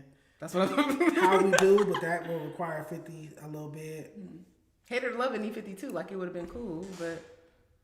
Yeah, no, I'd rather hear How We Do than Hate It or Love It at the Super Bowl. This is how we do. We make the move like a fool when we up in the club. I feel like Hate It or Love It. Empire. Okay, I'm thinking about the lyrics because this is a white family event. Yeah. Gold, 808. Okay, they could have done that. Yeah, I feel like, and I said this back then in 2021. I said it on podcast. The Game shouldn't have been left out. You have all your other marquee artists from the Aftermath camp, but you don't have. What was Game doing at that time on the internet? This is when he was working with. I know why. The Game has those sexual assault allegations. And he has multiple. So that's why he wasn't included, because the VH1 one thing. Listen. The Apple halftime show is not about to pay for no scandal. Oh, the dream. They said dreams. Okay. Bro, them whites don't want to hear dreams. Yeah. Well, How We Do? We got the record. Yes. Okay, I got you. Shout out to the Game. Shout out to Dr. Dre. Did you see anything from this Jay-Z interview? I did. He said Beyonce is a credible writer, producer. That's right. Big up your wife. The New York Times. I tell people all the time, never fight against the future. Future's coming. Artists, they were trying to recreate something that was already done, but they're not connected to it like that. They're not living it and breathing it. They were fighting against gravity as opposed to telling their story. We needed that other side. We needed to hear about what happens when you have 4 successful albums. What happens? What is that feeling like? How do you make the next one? How did you get in the studio? How are your kids? How do you interact with them as this hip hop dad? But if you're trying to make young music and you're not young, it's gonna be inauthentic, and people could feel that. You can smell it. So the best thing that anyone can do, like going through music, is to tell a story, and just keep creating from that space. I love what I don't think he had to get a little Kim like this. I feel like he did not have to do my good sister Kim like this. I'm so tired of hearing her sing with auto-tune over little trap beats. And I'm like, bitch, rap hardcore gangster deep voice over some hardcore New York boom bap or something. Yeah, tell us about your baby daddy drama. Yeah, and all of that. Like, you keep making like little strip club Young Thug music, so he didn't have to read Kimberly Jones like that. Okay, you're making it about Lil' Kim. I feel like it applies to a lot of people, and I feel that it happens. This is me as a spectator and as a fan. I feel that it happens because the largest fan base or audience for hip hop is the young adult male, right? Okay. Let's say from like 12 to 21. That's your main, where you're gonna get the disposable income and all that from. So people try to play to that audience, and everybody's playing for that audience. Yeah. But there are hip hop fans that have grown up. Like hip hop we just celebrated Hip Hop 50. Yeah. We have my parents. We have people that are right above me in their 40s. We have people that are in their 30s that aren't living a future club lifestyle that would benefit from or be fans of some music that's not catering to that market. That's why his point about the Clips was so poignant, because the Clips did a beautiful job coming out with Let God Sort 'Em Out. From everything from their rollout to their performances to them performing at the Vatican. None of that was for the YNs. It was age appropriate. Age appropriate. So it comes off better. And you could throw somebody in cool. They had the hottest rapper of the moment on feature. They had Kendrick Lamar. They did a song with Tyler, the Creator. So they reached down a little bit to the younger audiences, but they didn't try to play to them. They did things that were ideal, that made sense. I definitely feel like right now, especially if you want to tour, you do want to appease to 35 plus, because that's who has disposable income. And young people are struggling in this economy, but older people are a little bit more situated because they've been working hard all these years. That's who's buying the tickets to these concerts. So if you want to tour, I definitely feel like, and you're an older person yourself, not a young artist. If you're a 40-year-old rapper, you're still putting out music, I don't think you need to put out a song that sounds like some Lil Baby shit. I think you need to put out a song that speaks to your generation, modernize the production a little bit, but still keep the essence of whatever it is that made you successful in the first place. But again, it's about finesse and strategy. I think it also lends to the conversation, a wider conversation that most of us never have, is that our culture, Black culture, seems to be a little bit immature.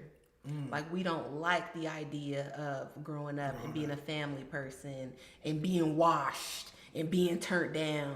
We don't like that. We don't respect that as much as a person that's young and turned or that's in the club and blah, blah, blah. Because Future is a grandpa.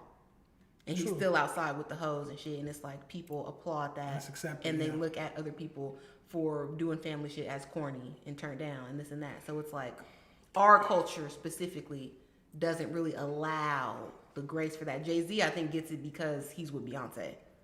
I remember when Jay-Z dropped 444 and 50 Cent went on the radio and he was just dissing him, talking about, I don't want to hear about your Picasso over and over again. And golf course music. We want to hear you rap about selling drugs. So if Jay-Z was to drop a new album in 2026, would we want to hear him rap about serving crack to crackheads or moving packs or what he said, 100 and some bricks or 92 bricks or whatever, however the song go?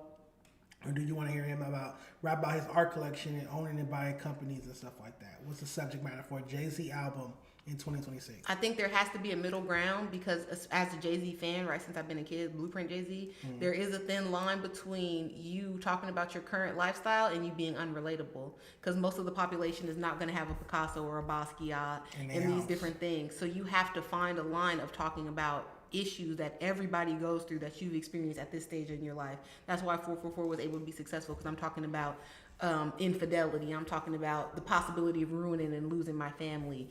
Me being the bad guy, kill Jay-Z, right? Your ego, all of these things that everybody can relate to. They're not relating to it on a Bentley mansion level, but they can relate to it on their level because there's like through lines, like common human experience. So you have to do that, and then you got to pop your shit a little bit because that rap is about braggadocio and status and all those things. But you have to find a line, because if not, then you just become corn. Like, nobody wants to hear it. I agree. Somebody in the chat said Jay-Z should rap about the Epstein files that he's in. I think he already addressed that in that GQ interview that he did some months ago. Last 2 points on Jay-Z. One, I was watching Academic Stream the other day and I was surprised. I'm holding Ack accountable. So you guys know I'm not an Ack glazer. I was very surprised and disappointed that academics did not know that Jay-Z Ghost wrote Still Dre for Dre and Snoop. I feel like that's a well-known hip-hop fact. And so when Jay was talking about it in the clip and he was reacting to it, I was like, how did you not know that? Like, you're supposed to be probably the biggest hip-hop media person on earth. You keep using the right term. I like that too. Media person. Okay. Not journalist. I just feel like you should know that's a cookie cutter. Is it?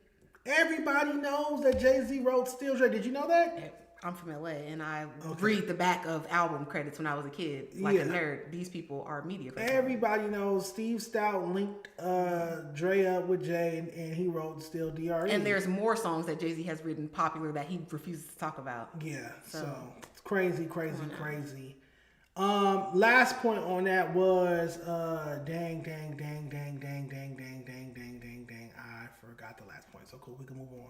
Let's get to the actual list, because New York Times put out a list of the 30 greatest songwriters, and we got a few lists to talk about. I love that Mariah Carey is on it. As she should be. And then I guess Jay-Z was bigging up Beyonce because she's not on it.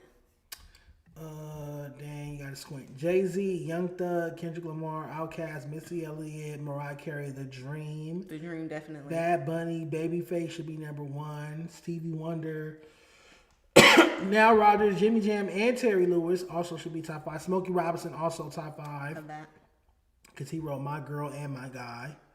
Lionel Richie, interesting. Taylor Swift, Lana Del Rey, Dolly Parton, Bob Dylan, Bruce Springsteen, Paul Simon, Carole King, Willie Nelson, Diane Warren, my favorite, Fiona Apple, Lucinda Williams, Romeo Santos, Valerie Simpson, Ashford and Simpson, Brian and Eddie Holland, that's Motown, Stephen Merritt, Josh Osborne, Brandy Clark, and Shane McNally. Don't know some of the names, but do know some. Yes. I will say that they have R. Kelly fucked up. Why is Young Thug on there? Why is Young Thug on that list? Because I don't think Young Thug is a great songwriter. Because of lifestyle? I don't think Young Thug is a great songwriter. I'm sorry. I feel like he always, not always, but for a long time he struggled with that. It wasn't until he dropped the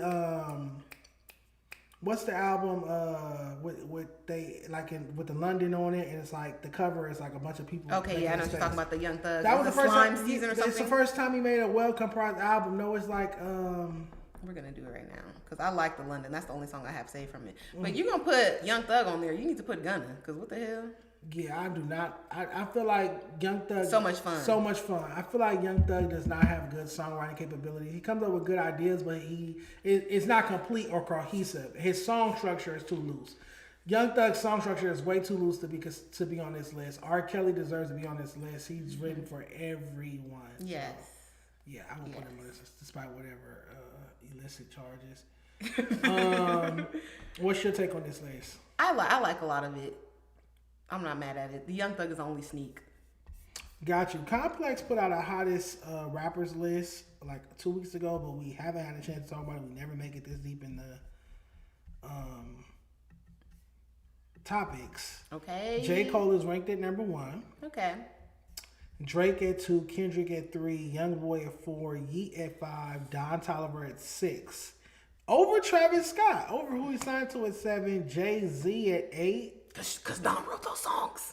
Kanye, messy. Kanye at 9, Baby Keem at 10, Cardi B at 11, Lil Uzi Vert, Future, SD Kid at 14, Pooh Shiesty at 15, Cardi at 16, ASAP Rocky, Tyler the Creator, ASAP Rocky higher than Tyler the Creator, interesting. Gunna 19, Doechii 20, T.I., Elder Statesman 21, 21 Savage 22, 23 Lotto.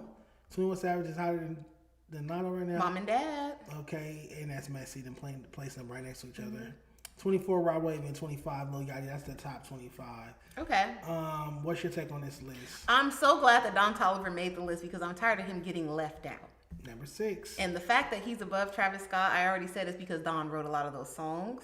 Even Company, that is, made famous by Travis and Drake. Don Toliver, he's on it. Go stream his new project right now. Excavator is a hit. They still did the big 3 thing. They just put it in order that would get people talking, so that's cool. Okay. Young Boy is on top of everything right now. I love that they have Yeet on here.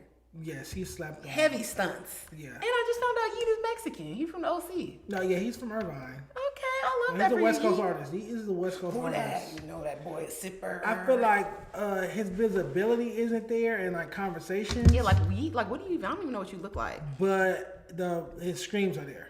His numbers are there. The streams, the songs are fire. And they're saying he's all over the Iceman album, like multiple features. So there's that. How do you feel about Cardi B being at 11 underneath Baby Keem? Is Baby Keem a hotter rapper than Cardi B? I guess Baby Keem is like the whites love Baby Keem more because of the type of song. Beat him up. They love that. He's like rock rap adjacent in a lot of his approach. So the young whites, they love that. The Travis Scott fan base, the Playboy Cardi fan base, they love Baby Keem. They love Baby Keem's music. Orange Short or Shorty, and then his new music is pretty good too. Casino, I believe, is a new album. Yep. Cardi she's one of the only women on here, if not the only woman, right? No, Lotto. Okay, and Lotto is way at the bottom. Yeah. So it's Cardi and Lotto and Doechii. Oh yeah, Doechii too. They're the only people in the rap conversation right now. But Cardi just had a sold out tour. Yes, sold out tour. She had a great album, Rollout, the whole thing. She launched a business. She launched a baby with Stephon Diggs. So she's working overtime on the cloud shit. I feel like they could have swapped it around. I feel like Cardi B's higher than Baby Keem. Okay, as far as the online stuff, but if they're gonna talk about rap and rappability, like Cardi doesn't write the songs. Oh, Kendrick writes for Keem, so damn. You didn't know that? I didn't think that he wrote all of them. I'm sure that he helped. He's written. There's whole reference tracks with Kendrick Lamar's voice for Baby Keem. Well, shout out to Partisan Fontaine and Kendrick Lamar for making stars. Screen recording Tam winking at the camera of a live stream, thinking it's only for you is crazy. I agree. Send them super chats in, man. Super chats. Yeah, give me a super chat. Give me $5, $10, whatever Let's talk about it. All right, Ben. What's next? Let's get through these. Oh, Speedy on Leave It Complex. Did you hear about that? I did. I saw his tweet. I love Speedy. I think he's cool. Yes. I think that Complex and just print media in general is kind of going down. So maybe it doesn't benefit him as much to be a part of that platform. He could just do his own thing. Right. Well, I watched his video and he said that he wasn't an employee there, but he was a partner for like the past 5 years anyway. Oh, okay, So that's cool. Speedy Mormon announces he's leaving Complex and 360 with Speedy after 10 years to go fully independent. Let's check out his video. And he has his little brand Comf. So Speedy's probably getting to the bag. It's like merch? comfy. Oh, yeah. Comf. Yeah. What's up, y'all? Today is a very bittersweet day for me because you guys will hear this announcement, but I have decided to leave Complex after over a decade of incredible partnership. And so today, I'm going to the Complex office one final time because I gotta go say goodbye and do a proper send-off. And also, we're gonna shoot a little, passing of the torch moments. You should go to the No Jumper office if that decision is final one last time. As soon as I get that, you're fired text and a Donald Trump meme from Josh, I will go on my goodbye tour. Yes. I'll say goodbye to all of my coworkers. I think that we can do a Tam's greatest hits. Like I want a funeral slideshow. A compilation for yes. sure. Okay. Okay. Situation. So yeah, man, crazy to think, but time has come.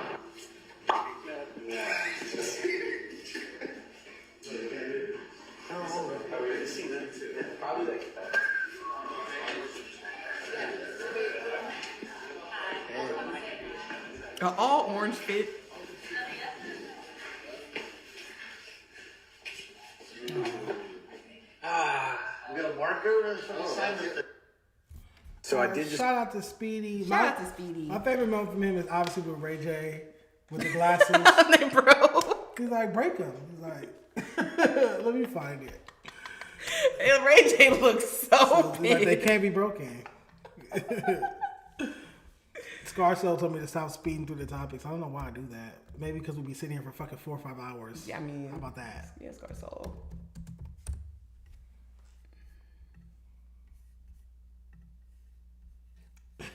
Scarcell said, like Donnie, there won't be a you're fired moment. They probably don't want the expectation of severance. That's why they won't text you. They try to keep from getting that lawsuit. Give me a workers' comp. Yeah. They try to make it unofficial as possible. So frivolous with your products, man. You're slapping the table, they're flying everywhere, you're tossing the glasses. They're unbreakable. Unbreakable? They're unbreakable. Break them. Step on it right now. No, you step on them. It's your product. You step on them. Go ahead. Speedy, step on them. I can't do that. You can. I bet you I can break these. They're unbreakable. Speedy. They're not unbreakable. Speedy. Don't tell me they're unbreakable. Listen, don't challenge me. Listen. Don't challenge me, Ray. I will break them. Listen, Speedy, they're unbreakable. They cannot break. It's impossible. Look at his face. I don't care. I just feel like this show. Ray J is bullshit. I done lost it. I done say interview over. Get this nigga the fuck away from me, man. Shout out to Speedy. I like him because he's not problematic. He's like the opposite of me. Yes. He's not problematic. He's extremely professional. He controls his temper. Yes. There's no dark Speedy. Like he's on that topic though. I feel like there may be a dark Speedy when it comes to relationships because him and Angel Reese little back and forth was given because she was like, you're not a good man or you're not a nice man, blah blah blah. I don't remember that. Like she had inside info. We don't know if it was her or one of her homegirls. Oh. But it was very much the banter was given Speedy. He keeps it off camera. Ray J flirting is crazy. Ray J was flirting is crazy. I don't care. What's next? Rick Ross versus French Montana, y'all. The biggest bosses are fighting. No, they're doing a versus. Oh. With Complex. The dumbest thing I've ever heard in my life. So they're not doing a versus with versus? No, it's a Complex owns versus now. Apple Music and Complex are the partners of versus, presenters of versus. Okay. So coming soon, forgot the date, May 7th. French Montana, Rick Ross, 20 songs. Somebody said there's gonna be a battle of who got the better Drake features. And then because Rick Ross was beefing with Drake, so I said you better not play one Drake feature. Rick Ross already said, can't no hating ass nigga stop them hits that he got. I think this is a terrible matchup. Also, I want to note that this is Rick Ross's second versus. He already did a versus with 2 Chainz during the pandemic, in-person versus.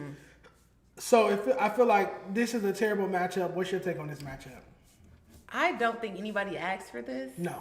Especially, I don't think anybody wants a versus with French Montana because French Montana just makes like club hands, like he just. Yeah, he's not took serious in music unless you're from New York, from the Bronx. Even then, it's probably like touch and go with it. Like, all right, Max B fans, but what out of all the French Montana songs that I even know, Are we really listening to it for French Montana? And that's not shade. Unforgettable. We're listening to that for Sway Lee. Pop it. Pop it. Yeah. Don't stop. Pop it. Don't stop. Oh, not you twerking. We're listening to it for the sample. We're listening to Unforgettable for Sway Lee. We're listening to So French Montana doesn't have no breakout hit. What was that? Don't Panic? Did he have Don't Panic? Yeah. No, that was like off the Khloe Kardashian strength.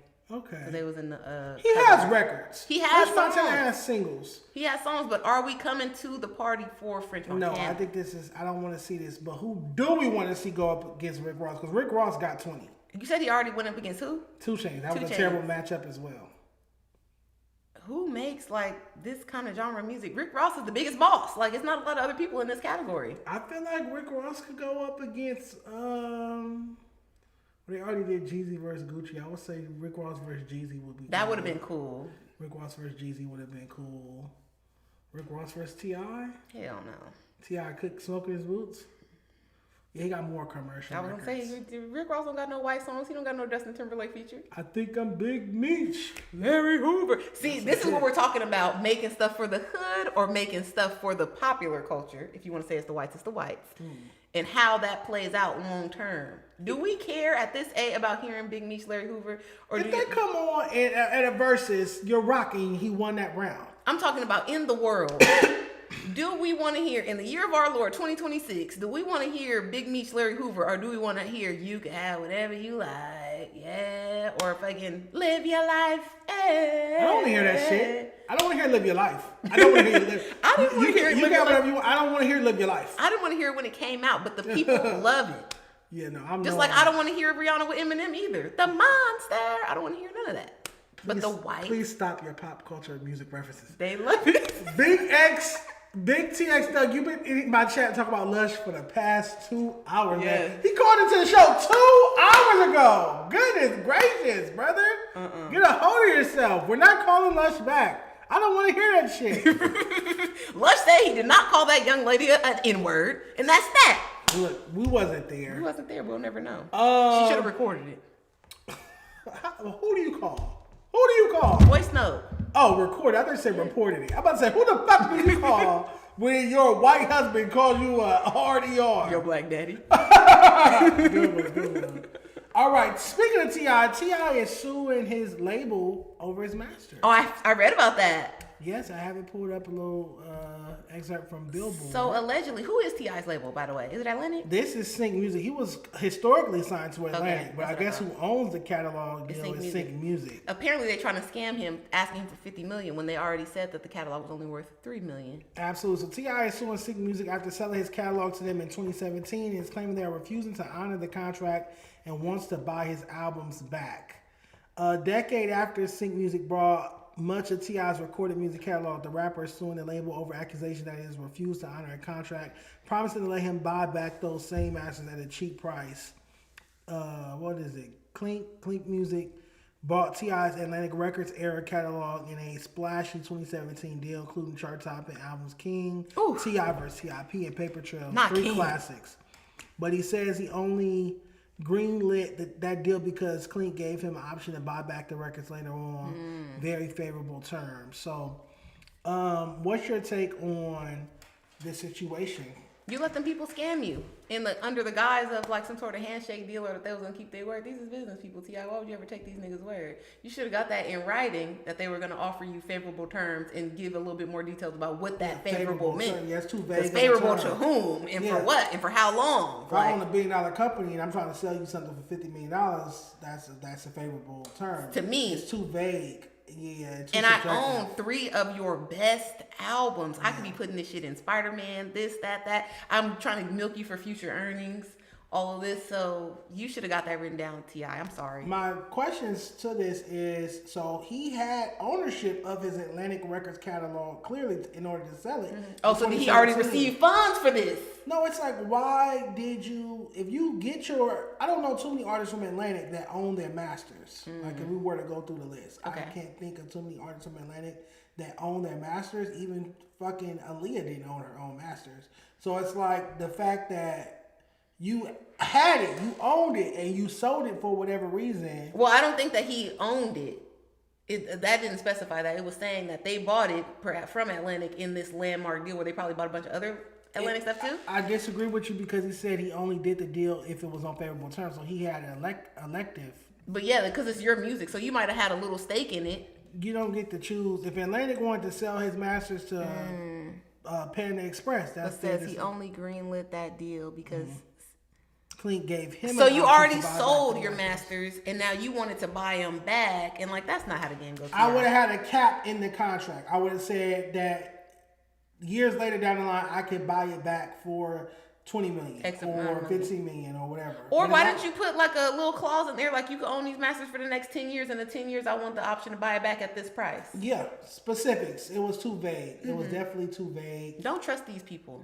Shout out to everybody in the chat, but yeah, I don't understand why he would sell his masters in the first place unless he was in a financial bind. Perhaps. 2017, wasn't he doing the Marvel movies? Wasn't he in Ant-Man around that time? Family Hustle, all that? Yeah. Yeah, unless those scandals start coming out around that time. Definitely, because that's how he got put off the with the him and Tiny and their sexual proclivities. Stop inviting people in your bedroom. Look at Candy Burst and Todd. I'm telling you, y'all love that freaky shit, man. All right, XXL Freshman cover 10th spot. So there are 3 West Coast artists, which please remember. 3 West Coast artists are up for the XXL 10th Freshman spot. Pay Gotti, Lefty Gunplay, and for the life of me, I can't remember the third one.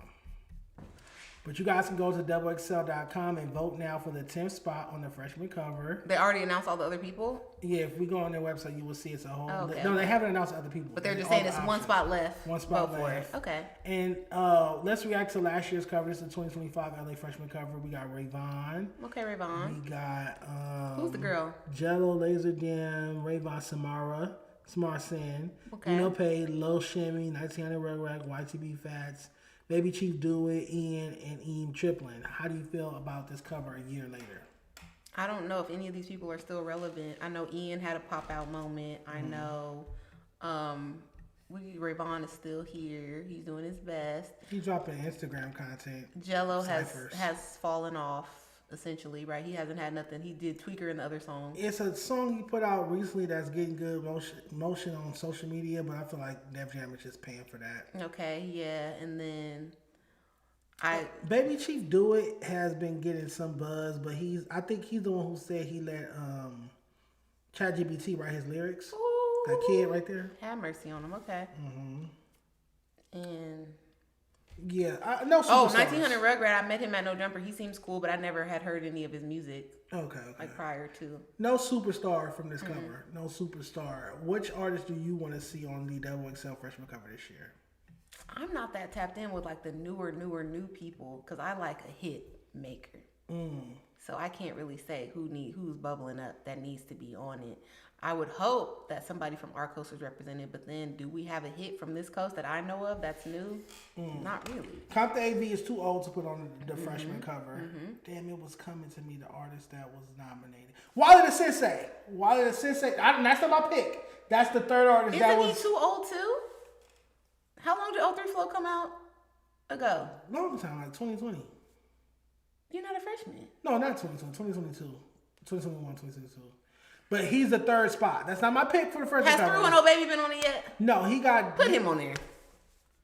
It would be too late. He deserved to be on there when his record was hot. Don't put him on there now that his record cooled off and he don't really have one. The only thing he got right now is being on the Yaya remix. I don't know what we could do for the youth. I think I'm not even talking about just West Coast. Like my pick would be Man from Detroit. He has that 6 p.m. in Atlanta record going crazy. He just signed with Atlantic Records. He's a Detroit artist. He got, put that girl on there, Lululemon. Oh, YK Niece. Put her on there. Pluto. Put YK Niece and Pluto on there. That's dope. Or what's that? I heard from a friend of a friend that you got beat from here to dead end. The song that Mona Leo is on? I don't know that song, Tam. The girls love it. Is Mona Leo an option? I feel like Mona Leo has been out for a minute. Like she's been on tour with Flo Milli years ago, all that. So I don't know if she is a freshman, but Mona Leo would definitely be a good pick if we're just doing hot people right now. They're saying Chef Boy. Should Chef Boy be on the XXL freshman cover? No, that should have been last year if that was going to happen. Respect. All right, bet. We'll keep you guys posted, but make sure you go vote. You can vote for Lefty, for West Coast people. Vote for Lefty, Pay Gotti, or from Watts, or Wale the Sensei. Mm-hmm. All right, we're almost done. Let's get to this Rolling Stone greatest R&B list. This is the worst list ever comprised in the history of lists. They do this for like clickbait and stuff, so I can't. It's like hard to take it too seriously. Rolling Stone clickbaiting is disgusting.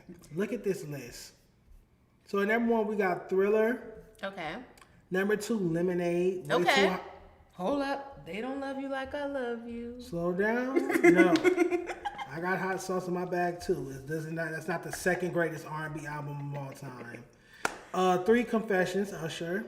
Love it. 4, Purple Rain, Prince. Okay. 5, Channel Orange, Frank Ocean. That's white people shit. A tornado flew around the room before you came. You hate on Channel Orange, Dejon? No, it's not. I feel like that's a white pick. You don't like Swim Good? I feel like that's a white pick. I feel like for a white, I feel like no black person will put Channel Orange in the top 5 greatest R&B albums. But if you're white, you would say that. That's just a white, eclectic, safe pick. Dejon, have you never been out on a faded night listening to Pyramid? She working at the Pyramid tonight. I haven't. Working. You need to live it up. I haven't. And that album's not ghetto enough for me. 6, Take Care, Drake. Okay. Interesting. 7, Songs in the Key of Life, Stevie Wonder. Yes. 8, The Miseducation of Lauryn Hill. Beautiful. So if it's an R&B album, so I put it on the rap album list, please. That's how I feel about Take Care. Why is that on here? True, touche. 9, Whitney Houston, her debut album, self-titled debut album. And 10, D'Angelo, Brown Sugar. This is a bad list. I agree. Now look at this. Look at where they got married. My Life is at 17, right? My Life, Mary J. Blige, 17. They got the Rihanna album. Damn this! I'm just gonna look on my phone. Yeah, I'm like, which Rihanna album is this? Is it rated R?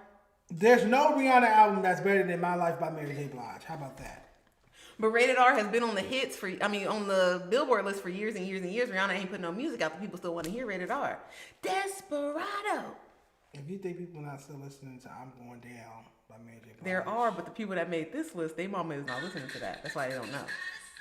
Good Girl Gone Bad. That's a lame pick. That's a lame. Because it got Umbrella on it? Exactly, like at 11. At 12, Controlled by SZA. All of this is over My Life. Y'all gonna put Umbrella and Unfaithful over Controlled by SZA? Are you guys smoking meth? 15, Nothing Was the Same. Get this Drake off of this. Listen, 16, Tinashe, Songs for You. 17, My Life, Mary J. Blige. So Tinashe's Songs for You is a better R&B album than Mary J. Blige, My Life. Dangerously in Love, Beyonce is at 19. House of Balloons is at 21. Anti by Rihanna is at 27. I'm not about to do this with y'all. B-Day by Beyonce is at 31. Anti is better than B-Day. It's crazy. Hotel by Cassie. Interesting. Voodoo by D'Angelo. Why is anything by Cassie on there? And that's not shade. That's a real question. Why is anything by Tinashe on here? Same. Toni Braxton's debut album at 45. You're right in the chat about Swim Good being on Nostalgia Ultra. I also fuck with that tape heavy, so my bad. Trap Soul by Bryson Tiller at 49. The list closes out with So Far Gone by Drake at 50. So we got 3 Drake albums on this? I think we got 4. We got Nothing Was the Same. We got Take Care. We got So Far Gone. And yeah, I think it is 3. 12 Played by R. Kelly's way too low. 24. At least they got it on there. This was the worst list I've ever seen in my life. 3 Drake albums when Drake can't even sing for real. I've seen him live. Is sick. That's what's going on with Compton Rick Rock, you guys. But that's the worst list I've ever seen in my life. Rolling Stone, y'all need your ass whooped for that.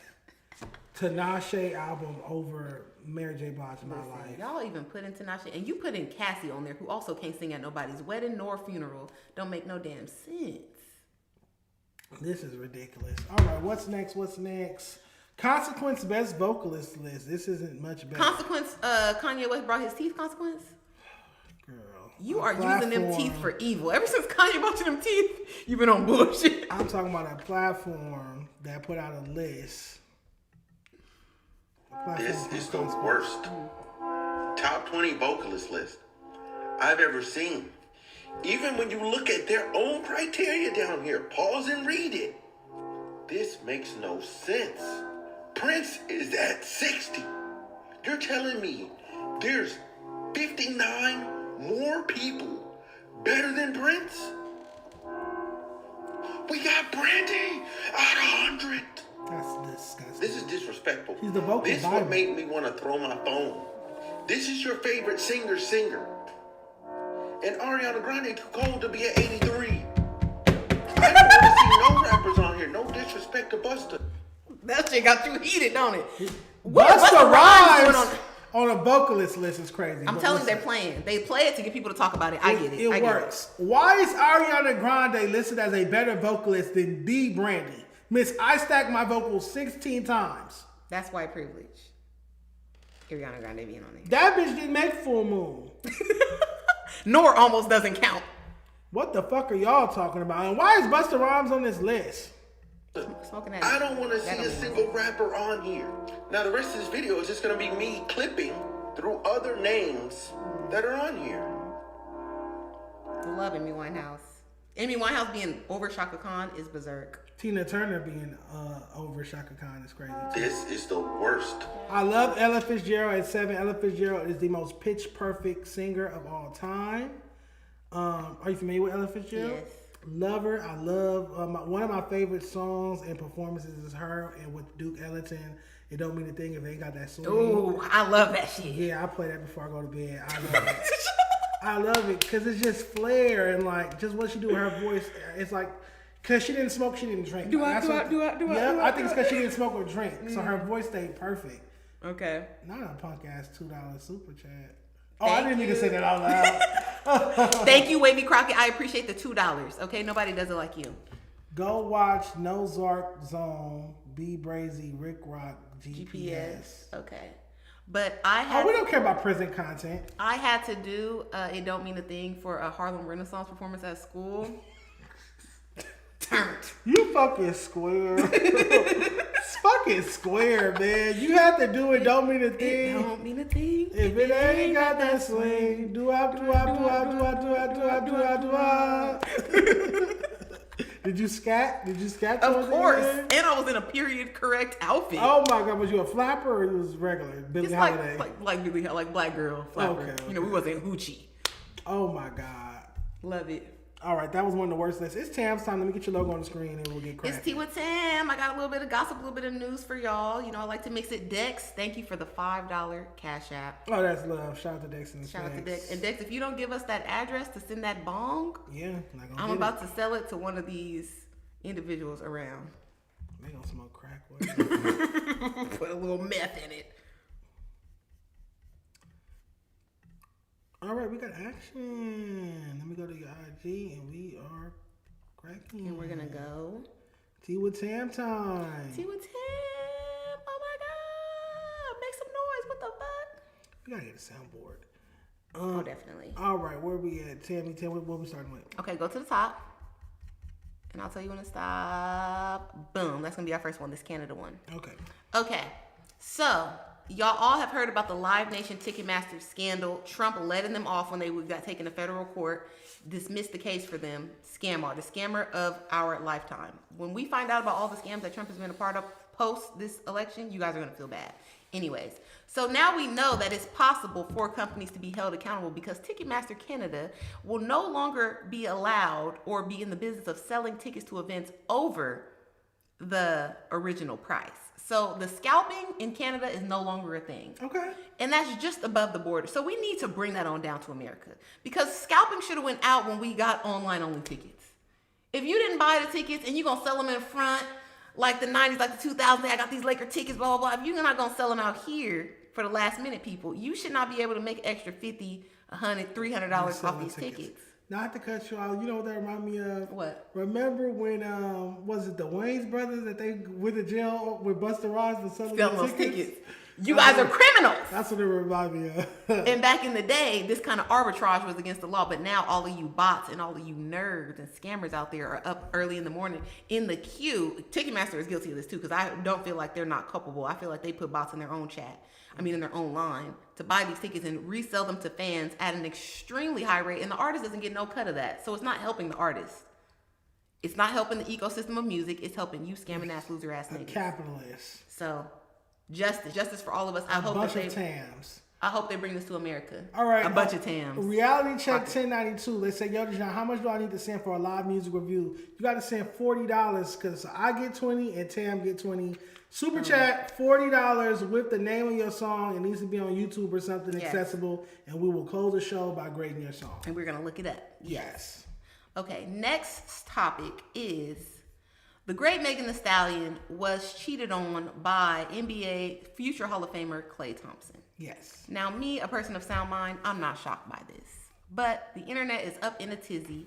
They don't like the idea that our beautiful sister Meg would be treated like any other woman gets treated by Klay Thompson. Klay Thompson has a history of cheating, apparently. So much so that he has a bunch of beautiful exes. The Laura Harrier, the actress from Hollywood on Netflix. He also allegedly dated Coco Jones and Aman Hammam, like a lot of the models. He's a repeat offender. So to think that Meg could cook, clean, and fuck her way into him being wholesome, it was never going to happen. But I like that the internet is rallying around Meg and showing her support. All of the apps, Tumblr, different people are posting stuff in support of Meg, say, Klay, your days are numbered, all of this. It's not going to happen. Klay, he's a 100 millionaire. Rock Nation is putting out propaganda because the streets been cooking her. But go ahead. And to that point of the men online being how they always are when it comes to black women, which is kind of disgusting. And then I have some more tweets. I just want to show the tweets real quick. Wait, go up. This is the one next to the Meg picture. This one? That one, yes. So this is the first take, right? If we lived in a perfect world, this would be true. Introducing her to family is one thing. Same as Thanksgiving dinner. That's been going on for decades. But if y'all buying a house and she gets you Bone Thugs for your birthday, what type of time did you think she was on? For those that are doubting Meg's seriousness or saying that she doesn't deserve to be loved or to be placed on a certain pedestal in a relationship because she's dated other men publicly. We're going to close this one. Okay. We got another one. You got to go to the bottom. This one? No, past that. Here we go. This one? Yes. If Klay didn't get caught, they would still be together. Niggas talking like he left. Klay on a boat acting like he left. Podcasters making it about Megan's body count when Klay was catching bodies while they were in a relationship. Everyone is so stupid. Conversation's not even real. I want to add a quick caveat, a funny one. Thank you. Did you see this? I did. This is iconic. I did. And I have commentary about this too. Would you dispel? It's because y'all are putting this up acting like that the men are deserving of somebody that hasn't ever had sex with the person when they are out fucking everybody and their grandma. That's a lot of fucking bodies. It's not. In comparison to who? In comparison to a man that is holding himself to a certain standard and is not fucking everybody? Sure. But in comparison to you who's gonna fuck people while we're in a relationship, it's nothing. Has Klay Thompson fucked this many known people? Yes. He has this same amount of known ex-girlfriends. He might have more. Yes. To the name them. Let's start naming them. I already did. Laura Harrier, Coco Jones. Let's get Klay Thompson's whole little. That's two. I sound like Blueface. That's two niggas. Okay, Klay Thompson dating. So she got Tory Lanez, Blueface, Luca, Tory Craig, Carl Crawford, Meek Mill, Fresh Montana, Partisan, Jay-Z. That's alleged. Moneybagg Yo, and I think they left G-Eazy out, and Wiz Khalifa. Okay, I also want to know why that when it comes to black women, this is used as an excuse for her poor treatment, but there are no memes of this for Taylor Swift or Kim Kardashian or any of the other famous women that are out getting it how they live. Mm-hmm. But when it's a black woman, it's you're wrong. You're like, we're supposed to be holier than. That's what I mean about it's too hard to please y'all. Because I'm living an adult life, like and maybe Megan is making the mistake of dating these people publicly when other people prefer to hide their dirt. These other women aren't. Taylor Swift make an album about every nigga that she break up with. And Travis Kelce not on the internet saying he gets to cheat on her and treat her crazy because she used to fuck everybody. I think those snow devils get to act like that. Y'all good Muslim women? Y'all Betty Shabazz, we expect a certain behavior from them. You see the high caliber? They want a Betty Shabazz. They want a Coretta Scott King. They want to... No. And you niggas don't deserve that.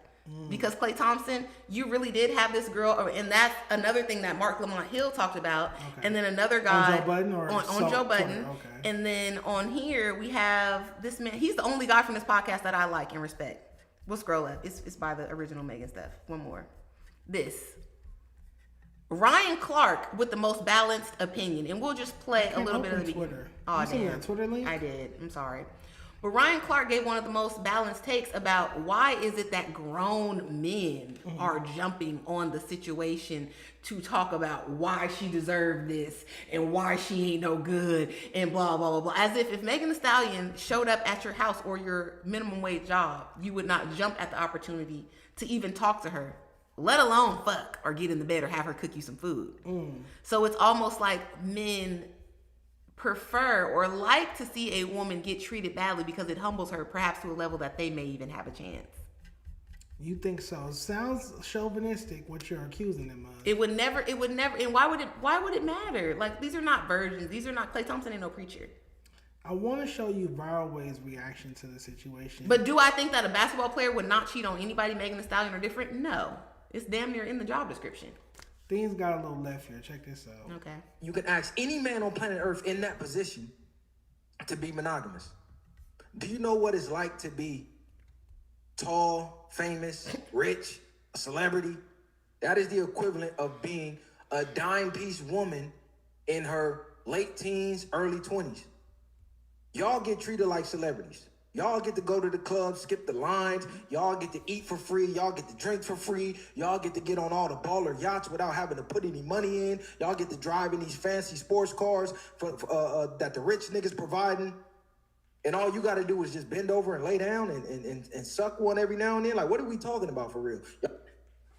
You can ask any man on planet. To Viral Way's take on Klay Thompson being 6-something and light skinned and being able to get any bitch he wants. Listen, it makes me sad that this is true, but men in your dating politics are so cheap, you do not even have to be a bad bitch to get that treatment that he just described from the average man. All you have to do is be willing to fuck. You could look like the bottom of a shoe. And if you're willing to fuck and be agreeable, be fake nice, you can get some free food, a free trip, and I don't like it that niggas always put doves on it like, oh, you're getting in yachts and you're riding a Bentley. The average people not doing that. Y'all always make it the tip top of the pyramid for the dating politics. It's not happening. And even on your most turned down, not no hair, no makeup done day, a girl is gonna get more attention and get more dick thrown at her than Klay Thompson. Really? I would hope that Klay Thompson gets less dick thrown at him. I'm just saying, as far as him getting as many women to be, there's no competition. So that's a false equivalency. But the real thing is that when you have money and access and fame and you're in a public relationship, you're going to get way more opportunities to fuck people than you did previously. What's your take on Megan Thee Stallion? I don't know if you sent it over, but her leaving the Moulin Rouge Broadway play a week earlier. I guess she had to because of her mental state, right? She's sad right now. She lived in a house with this person, so she got to go home. She got to move out or facilitate that. It's a lot going on. And then to find this out while you're essentially across the country performing. Klay and his family was just at the play too. So that's why I like Ryan Clark's take and some other people's take of y'all are acting like Klay left her. He got caught cheating and his excuse was, look, I don't know if I could be monogamous because so far I've been cheating on all my bitches. Let me keep it real with you. Should she expect him to be monogamous is the prompt though. Should Meg Thee Stallion be expecting a man to be faithful to someone with that many bodies, with all this baggage and drama attached and smut attached to your name? Should she be even expecting that? I think that all of the things that you mentioned happened before I got the house with you and before you let me meet your family and before you let me cook Thanksgiving dinner. So if you felt like that about me, I fucked too many, I seen too many dicks to deserve respect from you. You could have kept it on a hit and run and didn't have to get like that. But you moving in with me, you doing this family shit with me, like those pictures from his birthday party, that's Megan and Klay with his parents. Okay. So don't treat me like we're, like she said, playing house. If your intent was to treat me like a hoe, you could have done that at the beginning and I could have decided how much I wanted to engage with that because you're a rich man, maybe you was tricking on me too. What if you are a hoe? What do you mean if we both hoes if that's the case? Okay, so we both hoes. Why can't I be a hoe and you be a hoe? Because that don't mean we gotta break up. You're calling me a hoe based on the people I fucked before I got here. You're a hoe based on the people you're fucking while I'm in the house asleep. Once a hoe, always a hoe. Chat, hoes in the chat. Hoes in the chat. I think it's disingenuous, especially for men, to act like, oh, well, what did you think was going to happen? It's okay. If you are love bombing a person and doing all the right things, how am I as a woman supposed to know, oh, you're going to scam me on the back end? I'm thinking that already because I don't trust y'all. And I think all of y'all not shit until you got, to me as a man, you're guilty until proven innocent. You're working your way out the jail cell with me. I think that she has enough experience dating and being with men that at this point she should have never expected Klay Thompson to be faithful. The only reason why I feel like that's unfair is because Klay Thompson is a fake nice nigga, and you don't know you're dating one of those until they show you their true colors. Because this whole time he's been doing the nice man shit. This whole time he's been doing all the right steps, to the point where when Megan was recently at the Olympics doing the Olympic content, she's shopping and all this different stuff, and she's buying stuff for Klay, and they're talking to her about things, and she's like, yeah, I'm manifesting my engagement. So my response to that is, you mean to tell me that nowhere in this line of niggas before Klay Thompson, nowhere in this line, and there's people left off like a Wiz Khalifa, like a G-Eazy, did she learn about the fake nice guy? None of these people fit the archetype of a fake nice guy? No! Look at these names! Partisan is not a fake nice guy? Absolutely not. Partisan makes music for Cardi B. Let's be so serious about that. Let's be so serious. And he was cheating too. You can't date somebody you more famous than. Like, that's an L too. All right, so when she gets in her next relationship, if and she does, hypothetically she dates somebody else and they cheat on her, she doesn't. Does she then have the right to act surprised? Like, when does she get to take accountability and be like, I keep picking the wrong dude? It's me. It has to be you at this point. There's no accountability in you getting cheated on, because that already implies that somebody told you something and went against it and lied. So if we're all adults, that's why I appreciate Mark Lamont Hill's perspective. If we're all adults, and as a man, I know about all the bodies. I've seen it. You've been public with it. It's not a secret. You're not hiding it. You're not a secret hoe who used to work at the strip club in North Carolina and then you moved out here. It's public knowledge. You could have Googled me and found this out. You decided to engage with me in a certain way that denoted seriousness. You're letting me meet your family, which I always think that's bullshit. But people like it. You're having me around your family on a regular basis. Your dad is talking about me on SportsCenter, ESPN. I'm going to your games. I'm sitting with your mom. We're moving together. We're doing all of the things that women have been taught to expect when somebody's being serious with you. We don't know. Them other people could have been hook up. You bought me a chain. We was chilling. We was in the studio. Whatever it is, we don't know. Everybody's grown. But you're putting on a path and acting like you're going to be serious with me. And then you get caught cheating. You didn't tell me at the beginning, look, I like the relationship shit because I grew up in a house with a mom and a dad, but I also like to fuck hoes. So let me know if you're cool with that, and that's what you're gonna do. That doesn't seem like that's what happened, unless you wouldn't be disappointed. Transparency and communication is important. I still think Meg Thee Stallion should have learned her lesson about niggas by now, but to each his own. And Dejon's point is essentially don't trust none of them. I feel like if you go through 10, 15 niggas and it hasn't worked out, you shouldn't be heartbroken when a nigga cheats on you. That's what I'm saying. That's my point. So you're saying she should develop a callousness? Yeah, she should be numb to it by now. She shouldn't be breaking out crying at her job. She shouldn't be leaving her job a week early for getting cheated on when she done dated 20 niggas before. That's sad. I do feel that don't leave your job, but personal choices. Where are we at? Okay, we're at this one. Kylie Jenner and Timothée Chalamet seen out on a double date with Jordan Woods and Karl Anthony Towns after the Knicks game. Okay. Now, y'all may know that back in the day, Kylie and Jordan broke up their friendship because Jordan was kissed by Tristan Thompson, Khloe, baby daddy. Yeah, and she's double dating with her sister. Yeah, and they did a whole smear campaign against Jordan. I remember on the show. Jordan was on Red Table Talk with Jada. I don't want your situation. So shout out to the girls. They already kind of patched it up and met up on a separate occasion, but now the new bossed up Birkin bag Jordan, no longer living in Kylie's guest house, is on a date with Kylie and her man, while Jordan is freshly engaged to Karl Anthony Towns. So Kylie might be at the wedding. She got her own money because she's with the. She got her own bag. And I appreciate everything that Karl Anthony Towns has done for the brand of Black girl luxury. I appreciate him. If we had a pantheon, if we had a Mount Rushmore of Black girl luxury providers, put Karl Anthony Towns up there right next to Future. So tricks. Love it. Give me the run through the resume. I believe he bought young Jordan a house. He bought her a brown Porsche. She was on YouTube before. He was like, go outside. She just woke up. Porsche in the driveway. Birkins on Birkins. Took her on an anniversary trip. I think it was like their first or second anniversary to a very cute hotel. It was like historical. I think it was Ronald Reagan's old house.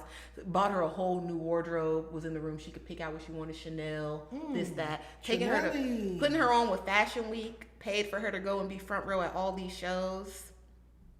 Don't nobody do it like Cat. Ain't tricking if you got it. He kind of looked like Jason Cash. He does. They said, "Where's my baby Riot?" Me and Riot got into it over the weekend at a party. I told the truth. I said that's how I was shaped by senior year in high school, referring to her physique, and she took offense to it. Dejon. Whatever. You need to apologize. I that's all I did was the middle part. I was like, girl, I had that same build my senior year in high school. So you was thick. But go ahead. So I'm excited for that. Jordan will be getting married soon because she already had the bachelorette party. Mm-hmm. So maybe Kylie will pop out the wedding. Again, this is Black Girl Luxury. I love it. I support it. Okay. Now, on to Jeannie Buss. Jeannie Buss.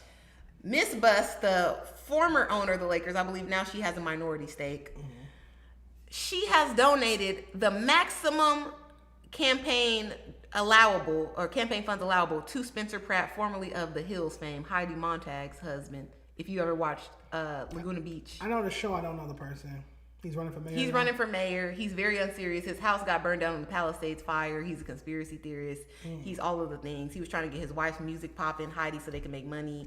There was crowdfunding and all of this. Like, he's Lush's homeboy as well. Oh, that's a red flag. That's it. That's it. Cut it off. I still think he'll do more for black people than Karen Bass. That I do think. It's just unserious. His own sister, Stephanie Pratt, who was also on the show, came out against him on Twitter. She said, "I love my brother, but he does not need to be mayor. He got her on drugs, this and that. He stopped talking to their family. He blew through like a $40 million fortune." The fuck? So Spencer, Lush's friend. And I'm sorry that is your marker, but Jeannie Buss, you are a major agent of chaos for giving this man money. The most allowable amount. That means a huge donation for Spencer to become the next mayor of LA. You think people are going to go vote for him? So far, he was polling good. I hope that y'all are not, because LA, trolls and fame thirsty people. I hope y'all don't go vote for Spencer and think it's a joke and then he really wins. Who are some of our other mayoral, however you say that? Mayoral candidates. Let me do it. LA mayor. Karen Bass is still running. Fuck her. Excuse me. Okay. Because she was in Africa during the fire. Is that why y'all don't like it?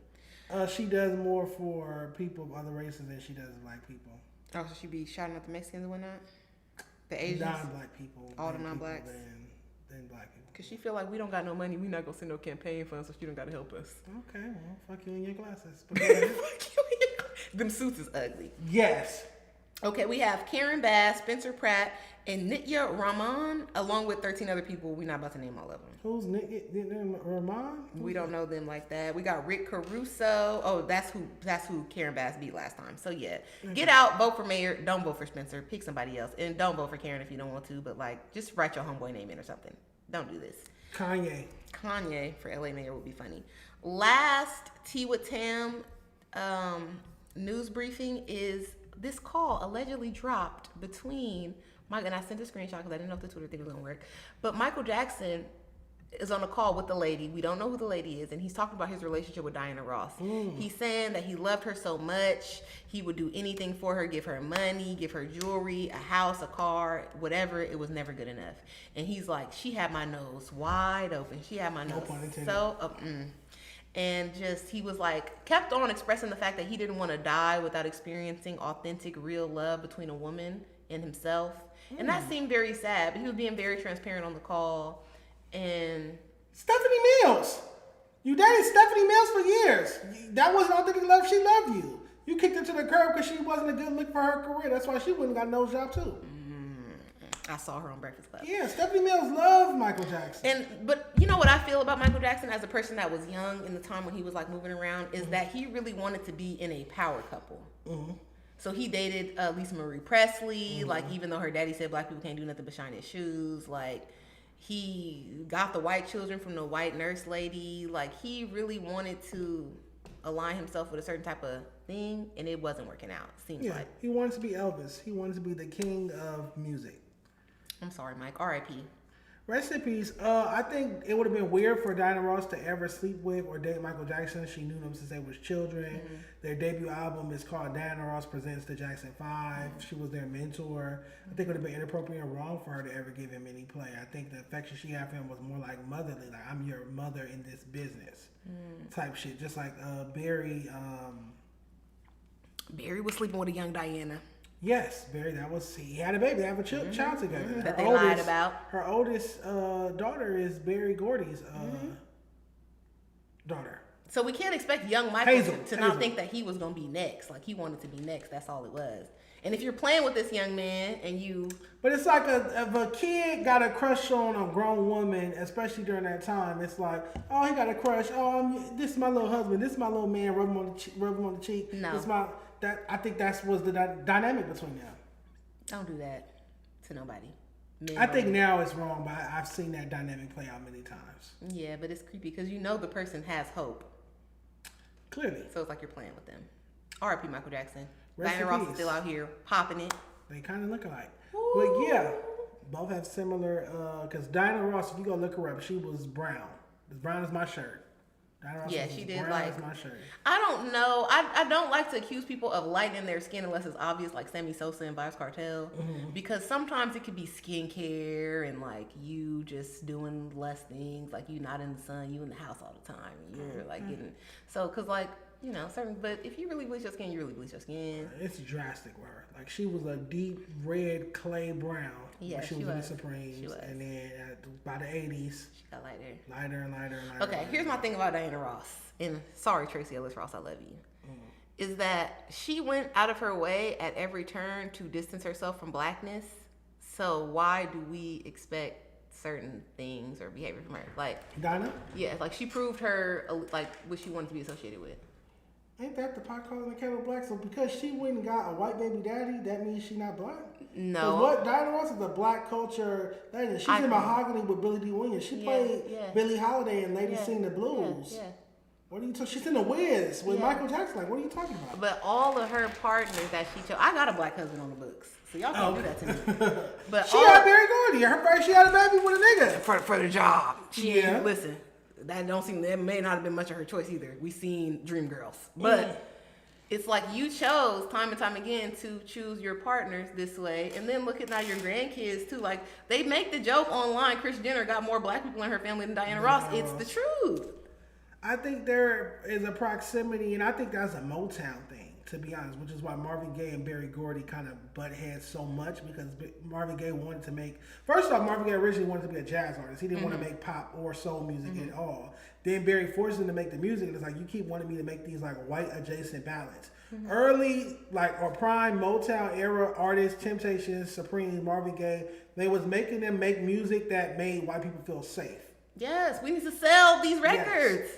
And Marvin Gaye, that's why when Marvin Gaye started doing What's Going On. Maybe want to holler. Yes, he started making it blacker and blacker. And that's why him and Berry Gordy kept falling out. So I'm saying that. He was living in a van. It could be a Motown ideology where it's like we have to appease or make ourselves white adjacent. Because look at Diana Ross, look at Michael Jackson. Those are both Motown artists. Okay, I'm not mad at that.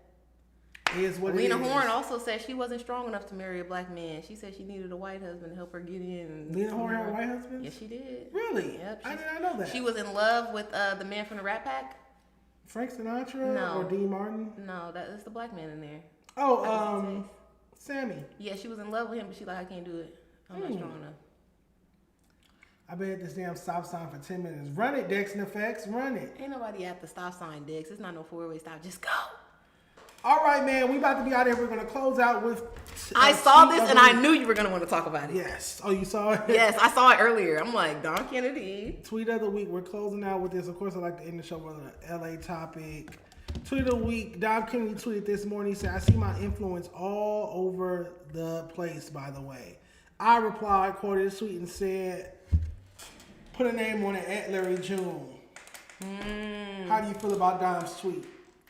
I agree with it. I do see a lot of his influence, and if we're going to name names, Larry June definitely picked up his mantle, his style, and drove with it. But can we be mad about that, Dom Kennedy, when you won't drive with your style? You dropped the ball. You gave up. You lost hope. You let whatever deter your focus from engaging with fans, dropping music consistently, dropping high quality music videos, like the whole thing. Doing interviews, doing press, the whole the rapper job. Yeah, So you don't like it. You are more of like a cool nigga. Yeah, lackadaisical, nonchalant. Yeah, you don't care about nothing. So it's like, and I love Dom Kennedy. I pay to go to the shows. I don't have no merch, but I pay to go to the shows. I brought Dom Kennedy a skateboard. Like, okay, I love Dom Kennedy. I've seen him at multiple festivals. I stand out there. I wait for him to come. Like, listen, but Dom, it don't seem like you care or want to be famous. He doesn't. Larry June, hey, even my daddy know who Larry June is. He's marketing himself. So yeah, I feel like Dom, yes, you are influential, but can we really name a bunch of Dom Kennedy copycats outside of Larry June that are having success? Not really. So it's not like he's like a Draco level of influence. No. Where it's like 20, 30 people copying you at once. No, but Dom Kennedy has created a style in a lane that a lot of like the weed smoke rappers or the chill rappers have been able to exploit. Okay. And fill up because he's not there. Yeah, but I just feel like that format aren't the superstars of rap. But I don't think Dom Kennedy ever was in a superstar lane. He liked the underground thing, but now it's like the niggas that are playing the underground in his lane, they're doing better than him as far as popularity, reach. Larry June just had the tape with 2 Chainz. They performed on the late night show. I don't know if it was Jimmy Fallon or whatever. Got nominated for BET Award. Listen, and like Dom Kennedy, where's it at, Dom Kennedy? I love Rap and Roll. I like a lot of his music, but Rap and Roll was modest. You had Bootleg Cable. You had the We're Outta Here song with T-Fly. Love is Gangsta. Yeah, Love is Gangsta. For the Homies. Like, he had some songs. He had some songs and listen, so it's like. Well, apparently he has an album on the way. Fans screenshotted their DMs. And the fan basically asked, how do you expect your fans to deal with not getting new music from you? And he basically like, new music coming soon. Okay. So hopefully it's better, but if not, I want to see Dom retire. You guys know that, but I'll leave it there. Palm trees in the chat, man. It's been a great stream. We got our numbers back up to where they used to be a couple weeks ago. Before, I feel like once we went on break, oh yeah, I went to Vegas. You went to Jamaica. I feel like it's been a dip in the live, but this is our latest live. Yeah. So we're back. It takes a little bit of controversy. And I'll see you guys here Friday. I'm going to do my Friday show / music stream. And I'll see you next time. Peace. Yes, Dom is good.